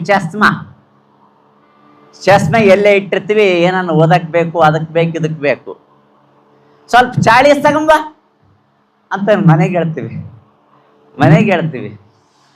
ನಿನಗಿಟ್ಟದಕ್ಕೆ ಗೊತ್ತು, ಚಾಳಿಸ್ ಇಡತ್ ನೀನು, ನಾ ತರ್ಬೇಕು, ಎಲ್ಲಿ ಹುಡುಕಲಿ? ಇದು ಪ್ರಶ್ನೆ ಉತ್ತರ ನಮ್ಮವು. ಆದರೆ ದುಗ್ಗಡೆ ದಾಸಿಮಾರಿ ಆಗಲಿ, ವೀರಮ್ಮ ಮತ್ತು ಬಸವಾರಿ ಆಗಲಿ ಅಷ್ಟೊಂದು ಅತ್ಯಂತ ಸನ್ನಿಹಿತವಾದ ಮಧುರವಾದ ದಾಂಪತ್ಯ. ಅದು ಮಧುರವಾದ ಭಕ್ತಿ ಹೇಗೋ ಹಾಗೆ ಮಧುರವಾದ ದಾಂಪತ್ಯ, ಸಿಹಿ ದಾಂಪತ್ಯ ನೋಡೋವರಿಗೆ ಕೂಡ ಭಾರಿ ಚಂದ ಇತ್ತು ಅಂತಾನೆ. ದಾಂಪತ್ಯ ಅದು ಭಾಳ ಚಂದ ಇತ್ತು. ಇಂತಹ ದಾಂಪತ್ಯದಲ್ಲಿ ಅವರು ನಿತ್ಯವೂ ಕಾಲ ಕಳೀತಾ ಇದ್ದಾರೆ. ಒಮ್ಮೆ ಸ್ವಲ್ಪ ವಿಚಾರ ಮಾಡ್ರಿ, ಗರ್ಭಿಣಿಯಾಗ್ಯಾಳ ಹೆಣ್ಮಗಳು, ಏನೋ ಒಂದು ಸುದ್ದಿ ಹೇಳ್ಬೇಕಲ್ಲ, ಹೆಚ್ಚಿಗೆ ಕೆಲಸ ಮಾಡಿಕೊಡ್ಸ್ಬಾರ್ದು. ಈಗಿನ ಕಾಲದಲ್ಲಿ ಆದ್ರಿಗಿನ ನಾವು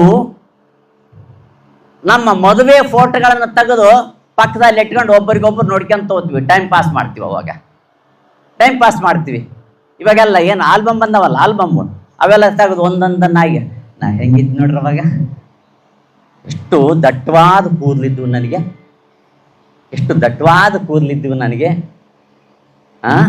ಜಡಿಯಕ್ಕೆ ಅಂಡ್ರು ಕೂಡ ಇಷ್ಟುದ್ದ ಹೋಗ್ತಿತ್ತು. ಇವಾಗ ನೋಡಿದ್ರೆ ಚೋಟಾಗಿ ಐತೆ. ಅವಾಗ ಮೋಟ್ ಇದ್ದಿದ್ದು ಈಗ ಚೋಟಾಗೈತೆ. ಅವಾಗ ನಾವು ಯಾವ ರೀತಿ ನಾವು ಆನಂದದಿಂದಿದ್ವಿ ಅವೆಲ್ಲವೂ ನೆನಪು ಮಾಡಿಕೊಳ್ತಾ ಇದ್ದಾಳಂತೆ. ಯಾರು?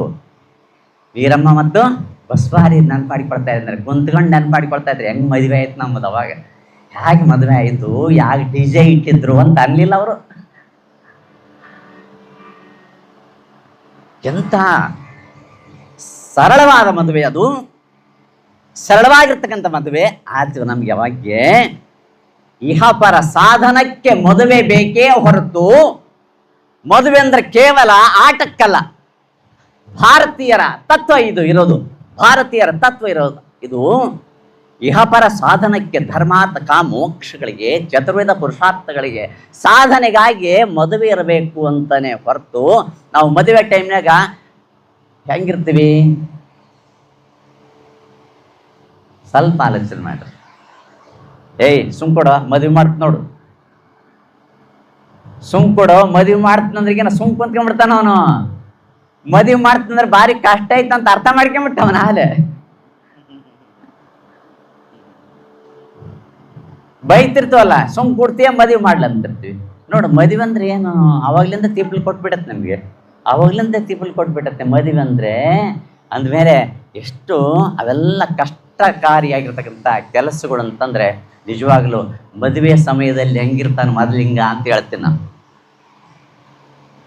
ಫಿಕ್ಸ್ ಆಗಿಬಿಟ್ಟತ್ತೆ ಅಲೆ, ಫಿಕ್ಸ್ ಆಗಿಬಿಟ್ಟತ್ತೆ. ಆ ಟೈಮ್ನಲ್ಲಿ ಜಿಂಕೆ ಇದ್ದಂತೆ ಅಂತೆ, ಎಗರಿಕೆಂತಿರ್ತಾನೆ. ಯಾರು ನೋಡಿ ಹೇಳ್ಕೊಂತಿರ್ತಾನಂತೆ, ಯಾರು ನೋಡಿದ್ರೆ ಹೇಳ್ಕೊಂತಾರೆ. ಫಿಕ್ಸ್ ಆಯ್ತಪ್ಪ, ಎಲ್ಲಿ ಬೊಂಬೈದಾಗ, ಇಲ್ಲೇನು ಬೊಂಬೈದಾಗ ಆಯ್ತಂತೆ. ಎಷ್ಟು ಸುಲಭವಾಗಿ ಹೇಳ್ತಾನೆ ನೋಡು, ತಂದೆ ತಾಯಿ ಔಷಧಿ ದೇವರೇ ಬಾಲ್ಲ, ಬೊಂಬೈದಾಗ ಆಯ್ತಂದಾನೆ. ಜಿಂಕಿ ಆಗಿರ್ತಾನಂತೆ ಯಾವಾಗ ಆ ಮದುವೆ ಫಿಕ್ಸ್ ಆದಾಗ. ಮದುವೆ ದಿನ ಸಿಂಹದಂತೆ, ಭಾರಿ ಗೌರವ. ಆ ಕಡೆಗೆ ನೋಡೋದಲ್ಲ, ಆ ಕಡೆಗೆ ನೋಡೋದಲ್ಲ, ಈ ಕಡೆ ನೋಡೋದಲ್ಲ. ಅದಕ್ಕಾಗಿ ಭಾಷೆಗೆ ಕಟ್ಟಿರ್ತಾರೆ. ಹಿಂಗ ಭಾಷೆಗೆ ಕಂಡಿದ್ರು ಕೂಡ ಹಿಂಗೆ ನೋಡಿದಾನ ಅವು ಅಡ್ಡ ಬಡ್ಡ ಬರ್ತಿರ್ತಾವ, ಭಾಷೆದಾಗ ಹೂಗಳು. ಆದ್ರೂ ಕೂಡ ಸುಮ್ಮನಿರ್ಲಾರ, ಈ ಕಡೆ ಹೆಣ್ಣದ ಕಡೆ ನೋಡಿದ್ದಾನೆ, ಹೆಣ್ಣತಿ ಕಡೆ ನೋಡಿದ್ದಾನೆ. ಸರ್ಸಕ್ಕಿಲ್ಲ, ಮತ್ತೆ ಅದೇ ಗೌರವ ಇರುವಕ್ಕೆ ಹಿಂಗೆ ನೋಡಿದ್ನೇನು. ಸುಮ್ ಕೊಡೋ ಅವ್ರಮ್ಮಂತಿರ್ತಾಳ, ಹಿಂದೆ ಕುಂತ್ಕೊಂಡು ಅಕ್ಕನವ್ರು ಅವರೆಲ್ಲ ಸುಮ್ ಕುತ್ಗ. ಅಲ್ಲಿವರೆಗೆ ಮಾತ್ರ ಅವ್ರು ಕಂಟ್ರೋಲ್ ಮಾಡ್ತಾರೆ, ಆಮೇಲೆ ಆಗೋದಿಲ್ಲ ಅವ್ರ ಕೈಲಿ. ಅಲ್ಲಿವರೆಗೆ ಮಾತ್ರ ಅವ್ರು ಕಂಟ್ರೋಲ್ ಮಾಡ್ತಾರೆ, ಆಮೇಲೆ ಆಗೋದಿಲ್ಲ ಅವ್ರ ಕೈಲಿ.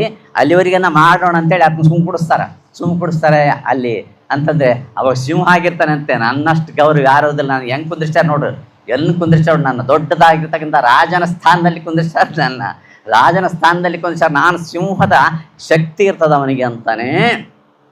ಮದುವೆ ಆಯ್ತು, ತಿಂಗಳಾಯ್ತು, 2 ತಿಂಗಳಾಯ್ತು, ತವ್ರ ಮನೆಗೆ ಹೋಗ್ಬೇಕು. ಹೆಣ್ ದೊಡ್ಡದಂದು 4 ಬ್ಯಾಗ್ಗಳು ಒರ್ಲಾರ್ದು ಮಾಡಿ ಕುಂತ್ಕೊಂಡ್ಲು,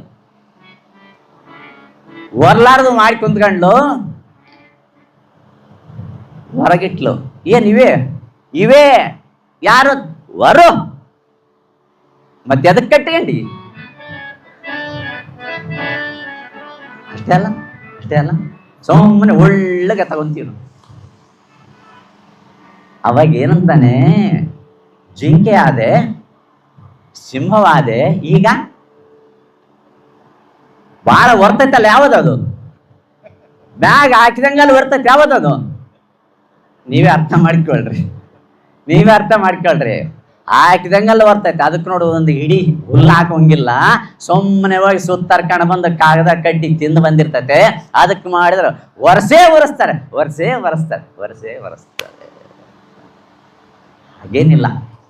ಹಾಗೇನಿಲ್ಲ. ದಾಂಪತ್ಯ ಇವರದು ಮದುವೆಯ ಮುಂಚೆ ಆಗಿತ್ತು, ಮದುವೆ ಆದ್ಮೇಲೂ ಕೂಡ ಇತ್ತು. ಧರ್ಮಾರ್ಥ ಕಾಮ ಮೋಕ್ಷಗಳನ್ನು ಅವಲಂಬಿಸಿ ಇವರು ನಿತ್ಯವೂ ಬಾಳ್ವೆ ಮಾಡ್ತಾ ಇದ್ರು. ಹೀಗೆ ಇದ್ಲು ಆ ತಾಯಿ. ವೀರಮಾಂಬೆ ಬಸವಾದ್ಯರ ಸರ ಸಂಸಾರದೊಳು ಸಂಭ್ರಮವು ಪೂರಿತದ ಸಮರಸದ ಜೀವನ.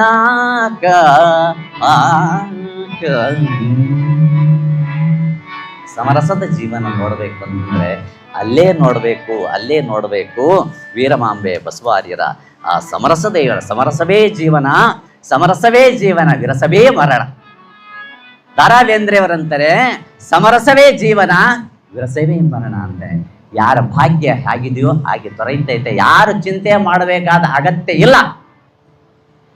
ನಾವ್ ಹಿಂಗೆ ಹೇಳಿಬಿಟ್ವಲ್ಲ ಪುರಾಣದಾಗಂತ, ನೀವೇನು ತಿಳ್ಕೊಬೇಡ್ರಿ. ನಮ್ಮ ಭಾಗ್ಯಕ್ಕೆ ತಕ್ಕಂತೆ ದೊರೆತಿರ್ತಾರೆ, ಅವುಗಳನ್ನೇ ನಾವು ಸರಿ ಮಾಡ್ಕೊಂಡು ಹೋಗ್ತಾ ಇರಬೇಕು. ಇದು ಸಾಮರಸ್ಯದ ಜೀವನ ಆಗ್ತಾ ಇದೆ. ವಿರಸವೇ ಮರಣ ಆಗ್ತಾ ಇದೆ. ವಿರಸ ಆಗೋದೊಂದೇ, ಮರಣ ಆಗೋದೊಂದೇ ಅಂಥೇಳಿ ಅಂದಾಗ ತವರ ಮನೆಯ ಬಿಟ್ಟು ಹೆಣ್ಣು ಗಂಡನ ಮನೆ ಸೇರಿದಾಗ ಎಲ್ಲವೂ ಕೂಡ ಎರಡೂ ದೀಪಗಳನ್ನು ಬೆಳೀತಾ ಇದ್ದೀವಿ ನಾವು. ಎರಡೂ ದೀಪಗಳನ್ನು ಬೆಳೀತಾಳೆ ಹೆಂಡತಿ.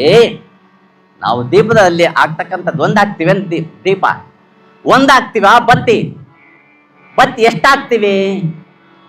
2 ಹಾಕಿರ್ತೀವಿ ನೋಡ್ರಿ. 2 ಜೋಡು ಬತ್ತಿ ಜೋಡಿರ್ತವೆ ಹೊರತು ಒಂದು ಬತ್ತಿ ಆಗಿದ್ರೆ ಕಾಪಾಡ್ಬಿಡ್ತಾರೆ ತಾಯಿ. ನಾವು ಆಕಸ್ಮಿಕವಾಗಿ ಒಂದೇ ಬತ್ತಿ ದಪ್ಪಂದು ಹಾಕ್ಬಿಟ್ರೆ ಸಾಕು ಅಂತ ಕೇಳಂಗಿಲ್ಲ. 2 ಬತ್ತಿ ಹಾಕಿರ್ಬೇಕದು. ಒಂದು ತವರ ಮನೆಯನ್ನು ಬೆಳೆಸಲು ಮತ್ತೆ ಇನ್ನೊಂದು ಗಂಡನ ಮನೆಯನ್ನು ಬೆಳಕು ಮಾಡಲು ಅಂತಕ್ಕಂತಹ ಸೂತ್ರ ಹೇಳ್ತಾ ಇದೆಯಂತೆ. 2 ದೀಪ.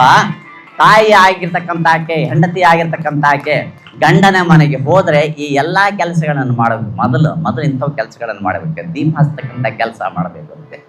ದೀಪ ಹಚ್ತಕ್ಕಂಥ ಕೆಲಸ ಮಾಡಬೇಕಂತ ಆ ಕೆಲಸಗಳನ್ನು ಆ ತಾಯಿ ಬಂದಿರ್ತಾಳೆಲ್ಲ, ಹೊಸದಾಗಿ ಬಂದಿರ್ತಾಳೆ, ಆಕೆಗೆ ಒಪ್ಪಿಸ್ಬೇಕು. 2 ಮನೆಯ ಜ್ಯೋತಿ ಬೆಳಗ್ತಕ್ಕಂಥ ಆಕೆ ಅದು ಸಾಂಕೇತಿಕವಾಗಿ ಅಲ್ಲಿ ಜ್ಯೋತಿಯನ್ನು ಬೆಳಗಿಸ್ತಾ ಇದ್ದಾಳೆ. ಅಂದಮೇಲೆ 8 ತಿಂಗಳ ಗರ್ಭವತಿ ಆದಾಗ ಗುರುಗಳು ಲಿಂಗಧಾರಣೆ ಮಾಡ್ತಾರೆ. ನಮ್ಮ ಧರ್ಮದಲ್ಲಿ ನೋಡ್ರಿ ಎಷ್ಟು ಪವಿತ್ರವಾಗಿರ್ತಕ್ಕಂಥ ಕೂಸಾಗ್ತಾ ಇದೆ. ಒಳಗಡೆಗೆ ಆಗ್ತಾ ಇದೆ ನೋಡ್ರಿ. ನೀವು ಹಿಂದೆ ಕೇಳಿರಿ, ಸುಭದ್ರೆ ಗರ್ಭಿಣಿ ಇದ್ದಾಗ ಶ್ರೀಕೃಷ್ಣ ಪರಮಾತ್ಮ ಭಾಗವತನ್ನೇ ಹೇಳಿದಂತೆ. ಭಾಗವತನ್ನೆಲ್ಲ ಹೇಳಿದ. ಒಳಗಿರ್ತಕ್ಕಂಥ ಕೂಸು ಅಭಿಮನ್ಯು ಅಂದ್ರೆ ಹೂ ಬಿಡ್ತದಂತೆ ನೋಡ್ರಿ. ಕತೆಗೆ ಹೂ ಬಿಡ್ತದಂತೆ. ಅಂದ್ರೆ ನಾವು ಏನು ಹೊರಗೆ ಮಾಡ್ತೇವೋ ಆ ಹೊರಗೆ ಮಾಡ್ತಕ್ಕಂಥದ್ದೆಲ್ಲ ಕೂಸಿಗೆ ಪರಿಣಾಮ ಆಗ್ತದೆ. ಅದಕ್ಕಾಗಿ ಹೆಣ್ಮಕ್ಳಾಗಿರ್ತಕ್ಕಂಥ ಗರ್ಭಿಣಿ ಆಗಿರ್ತಕ್ಕಂಥ ಹೆಣ್ಮಕ್ಳು ಒಳ್ಳೆ ಕಾರ್ಯವನ್ನು ಮಾಡ್ಬೇಕು. ಇಂಥ ಸತ್ಸಂಗಕ್ಕೆ ಬರ್ಬೇಕು, ದೇವಾಲಯಗಳಿಗೆ ಹೋಗ್ಬೇಕು, ಮಠಮಾನ್ಯಗಳಿಗೆ ಹೋಗ್ಬೇಕು. ಅಂದ್ರೆ ಕೈಲಾದಷ್ಟು ಹೋಗ್ಬೇಕಂದ್ರೆ ಹೋಗಿ ಅಂತ ಕುಂತ್ಕೊಂಡ್ರೆ ಗರ್ಭ ಧರಿಸ್ತಿದ್ರೆ ಆ ಮಾತು ಬೇರೆ. ಹೋಗ್ಬೇಕು ಅಂದ್ರೆ ಸತ್ಸಂಗವನ್ನು ಮಾಡಬೇಕು, ಸ್ವಾಮಿಗಳಿಗೆ ನಮಸ್ಕಾರ ಮಾಡಬೇಕು, ಒಟ್ಟು ಒಳ್ಳೆಯದನ್ನೇ ಕೇಳಬೇಕು, ಒಳ್ಳೆಯದನ್ನೇ ಮಾಡಬೇಕು. ಆಗ ಒಳ್ಳೆಯ ಕೂಸೇ ಹುಟ್ಟತೈತೆ ಒಳಗಿಂದ ಸಂಸ್ಕಾರಯುಕ್ತವಾಗಿ ಬರ್ತತೆ. ಆಗ ಆ ಗರ್ಭಕ್ಕೆ ಏನು ಮಾಡ್ತಂದ್ರೆ ಸ್ವಾಮಿಗಳವರು ಬಂದು, ಊರ ಮಠದೈನವರು ಬಂದು ಗರ್ಭಕ್ಕೆ ಲಿಂಗಧಾರಣೆ ಮಾಡ್ತಾರೆ ನೋಡ್ರಿ. ಪವಿತ್ರವಾಗಿರ್ತಕ್ಕಂಥ 8ನೇ ತಿಂಗಳಿಗೆ ಗರ್ಭ ಲಿಂಗಧಾರಣೆ ಮಾಡ್ತಾರೆ. ಆಗಲೇ ಆ ಶಿಶುವಿಗೆ, ಗರ್ಭಸ್ಥ ಶಿಶುವಿಗೆ ಲಿಂಗ ಸ್ಪರ್ಶ ಆಗ್ತದೆ. ಆ ಹೆಣ್ಮಗಳ ಕೈಯಲ್ಲಿ ಕೊಟ್ಟು ಪೂಜೆ ಮಾಡಿ, ನಿತ್ಯ ಪೂಜೆ ಮಾಡಿ ಇಟ್ಟುಗಳ ಮನೆಯನ್ನು ಅಂತ ಹೇಳ್ತಾರೆ.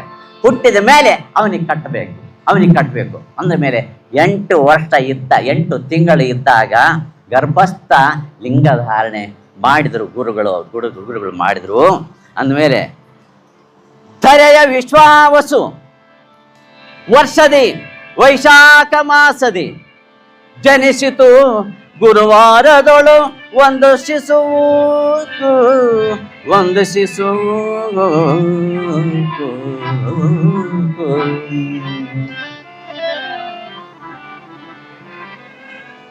ಶುಭಕೃತ ನಾಮ ಸಂವತ್ಸರ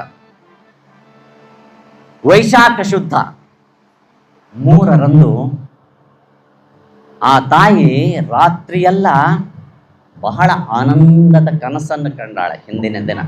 ಹಿಂದಿನ ದಿನ ಆನಂದದ ಕನಸು. ಎಂಥ ಆನಂದದ ಕನಸು ಅಂತಂದ್ರೆ, ಒಬ್ಬ ಯೋಗಿಗಳ ಬಂದರೆ, ಸ್ವಲ್ಪ ಒಂದು 5 ನಿಮಿಷ ತಡೀರಿ, ಒಂದು 5 ನಿಮಿಷ.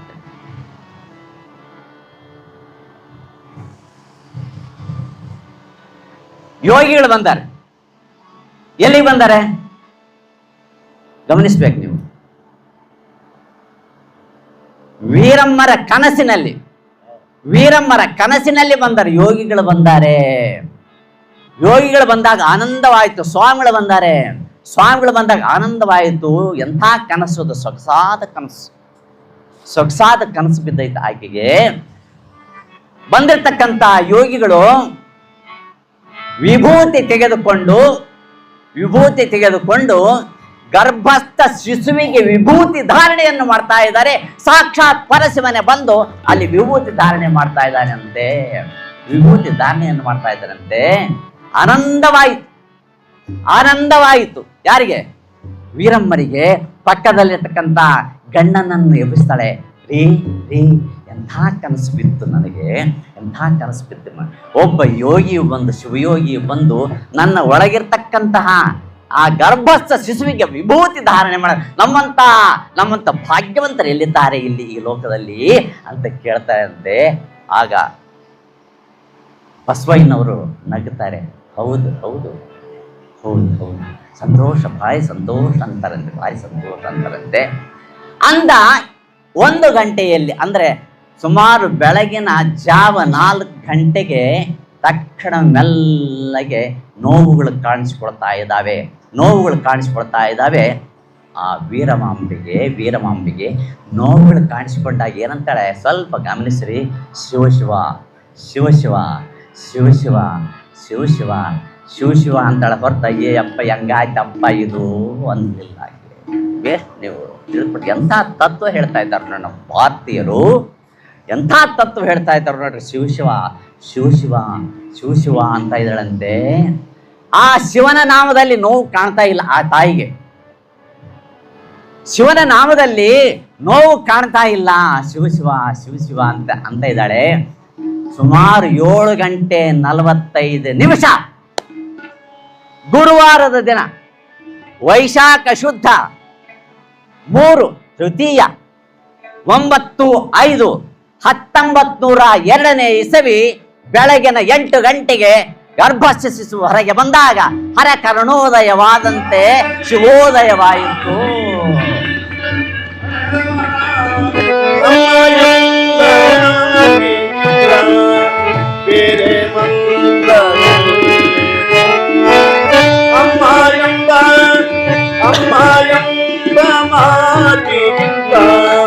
ಬೇರೆ ಮಂತ್ರವೆಲ್ಲಿದೆ ಅದು ನೀಡುವ ಶಾಂತಿ ಕಾಂತಿ, ಅದು ನೀಡುವ ಶಾಂತಿ ಕಾಂತಿ ಯಾವ ತಾಯಿಗಿದೆ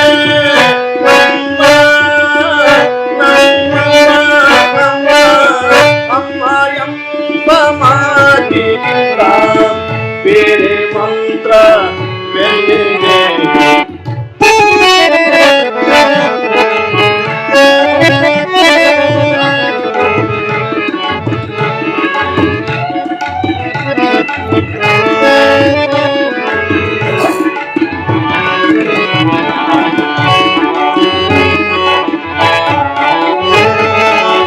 ಹಾಲು ಉಡಿಸಿ ಹೃದಯ ಬಿಡಿಸಿ, ಹಾಲು ಉಡಿಸಿ ಹೃದಯ ಬಿಡಿಸಿ, ಪ್ರೀತಿ ಉಳಿಸಿ ಮನಸ್ಸಿಗೆ, ಪ್ರೀತಿ ಉಳಿಸಿ ಮನಸ್ಸಿಗೆ, ಬಾಳುತ್ತೇದು ಮಕ್ಕಳಿಗೆ, ಬಾಳುತ್ತೇದು ಮಕ್ಕಳಿಗೆ, ಬರೆದಳಲ್ಲ ಕನಸಿದೆ, ಬರೆದಳಲ್ಲ ಕನಸಿದೆ. ಅಮ್ಮ ಅಮ್ಮ ಅಮ್ಮ ಎಂಬ ಮಾತಿಗಿಂತ ಬೇರೆ ಮಂತ್ರವೆಲ್ಲಿದೆ.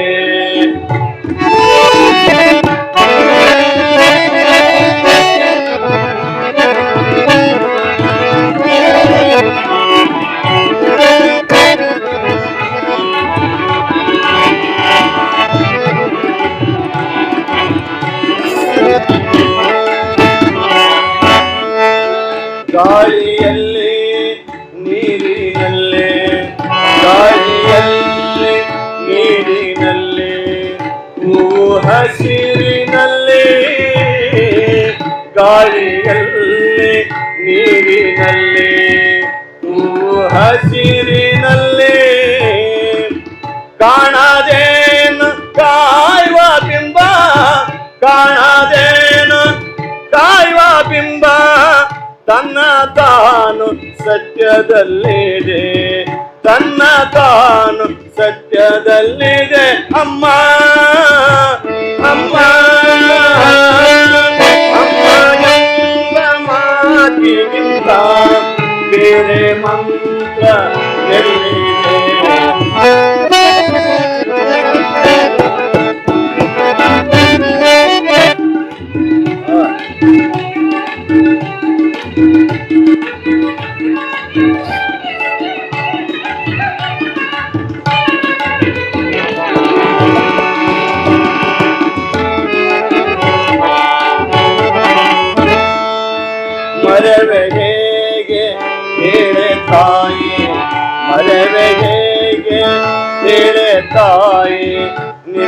ವಾತ್ಸಲ್ಯವ ಮರೆಯಗೆ ಕೇಳೆ ತಾಯಿ ನಿನ್ನ ವಾತ್ಸಲ್ಯವ ಅರಿವೆಗೆ ಕೇಳು ತಾಯಿ ಅರಿವೆಗೆ ಕೇಳು ತಾಯಿ ನಿನ್ನ ಪ್ರೀತಿಯಲ್ಲಿದೆ ನಿನ್ನ ಪ್ರೀತಿಯಲ್ಲಿದೆ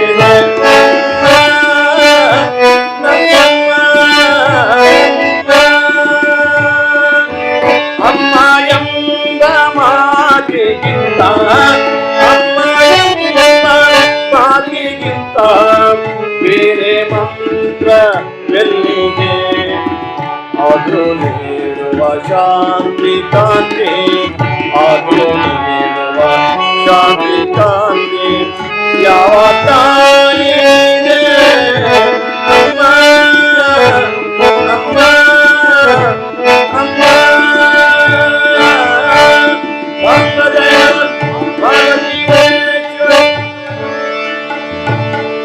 ಶೂಲಪಾಣಿಯ ದಿವ್ಯತೇಂದ್ರ ಶೀಲ ಸೊಬಗಿನ ಶಿಶುವ ನೋಡಿ ಶೀಲ ಸೊಬಗಿನ ಶಿಶುವ ನೋಡಿ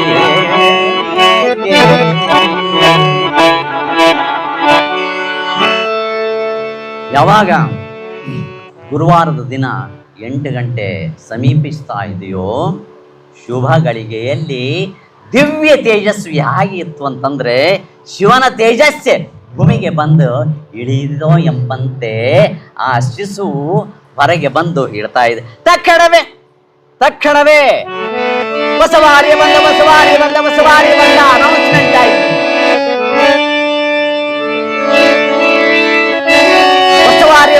ಬಸವಾರಿ ಬಂದ ಸಣ್ಣ ಬಸಯ್ಯ ಬಂದ ತಂದೆ ಬಸಯ್ಯ ಈತ ಸಣ್ಣ ಬಸಯ್ಯ ಬಂದ ಯಾರು ಅನೌನ್ಸ್ ಮಾಡಿದ್ರು? ಫಸ್ಟ್ ಅನೌನ್ಸರ್ ಯಾರು ಹೇಳ್ರಿ? ಮತ್ತೆ ಸೂಲಗಿತ್ತಿ. ಮೊದಲು ಗಂಡೋ ಹೆಣ್ಣೋ ಏನು ಅಂತಕ್ಕಂಥದ್ದು ಹೇಳೋದು ಆ ತಾಯಿಯೇ ಹೇಳ್ತಾಳಂತೆ. ಸಣ್ಣ ಬಸವಯ್ಯ ಬಂದ ಅಂದ ತಕ್ಷಣ ಭಾರಿ ಸಂತೋಷ ಆಯಿತು. ಅದಕ್ಕಾಗಿ ವ್ರತ ಮಾಡಿರ್ತಾರೆ ಗಂಡು ಮಗ ಆಗಬೇಕು ಅನ್ನತಕ್ಕಂಥ ಉದ್ದೇಶದಿಂದ. ಅಂದಮೇಲೆ ಧರೆಯೊಳಗೆ ಆ ಶಿಶುವು ಆಡ್ತಾ ಇದೆ 14ನೇ ದಿನದಲ್ಲಿ ವಿರತ ಮಠದ ಪೂಜ್ಯರಾಗಿರ್ತಕ್ಕಂತಹ ಮಹಾಲಿಂಗ ಸ್ವಾಮಿಗಳು ಆಗಮಿಸ್ತಾ ಇದ್ದಾರೆ. ಯಾಕಂತಂದ್ರೆ ನಾಮಕರಣದ ದಿನ ಒಬ್ಬ ತೇಜಸ್ವಿಗಳು ಬರಬೇಕು, ಒಬ್ಬ ಮಠದವರು ಬರಬೇಕು. ಆಗ ಮಾತ್ರ ಆ ಕೂಸು ಯಶಸ್ವಿ ಆಗ್ತದೆ ಆತನ ಜೀವನದಲ್ಲಿ ಅಂತೇಳಿ ಆ ವಿರಕ್ತ ಮಠದ ವಾಮನ ಕೆಲವರಿನ ಮಹಾಲಿಂಗ ಸ್ವಾಮಿಯನ್ನು ಕರೆಸಿ ಸಮೀಪಕ್ಕೆ ಬಂದು ಅವಾಗ ಕೇಳ್ತಾರಂತೆ, ಬುದ್ಧಿ ಹೆಸರು ಏನಿಡಬೇಕಂತ ಕೇಳ್ತಾರೆ. ಅವ್ರೇನಂತಾರೆ ಬಸವಯ್ಯ ಅಂತ ಹೇಳ್ರಂತಾರೆ. ಅವ್ರು ಅಂದ್ಕೊಂಡಿದ್ದು ಬಸವಯ್ಯ, ಅವ್ರು ಹೇಳಿದ್ದು ಬಸವಯ್ಯ, ಸ್ವಾಮಿಗಳು ಹೇಳಿದ್ದು ಬಸವಯ್ಯ ಜೋಜೋ ಬಸವಯ್ಯ ಎಲ್ಲರೂ ಈಗ ಬಂದು ಸಾಂಕೇತಿಕವಾಗಿ ಎಲ್ಲ ಮುತ್ತೈದೆಯರು ಎಲ್ಲರೂ ಬರ್ಬೋದು, ಹೆಣ್ಮಕ್ಳೆಲ್ಲ ಬಂದು ಈ ಒಂದು ತೊಟ್ಟಿಲ ಕಾರ್ಯಕ್ರಮದಲ್ಲಿ ಭಾಗಿಗಳಾಗಿದ್ದಾರೆ. ನಿಮ್ಮಂತ ಧನ್ಯರು ಯಾರೂ ಇಲ್ಲ ಅಂತಕ್ಕಂಥ ಮಾತನ್ನು ಹೇಳ್ತಾ ಈ ತೊಟ್ಟಿಲ ಕಾರ್ಯಕ್ರಮ ಬೇಗ ಬಂದು ಪೂರೈಸಲಿ. ನಿಮ್ಮ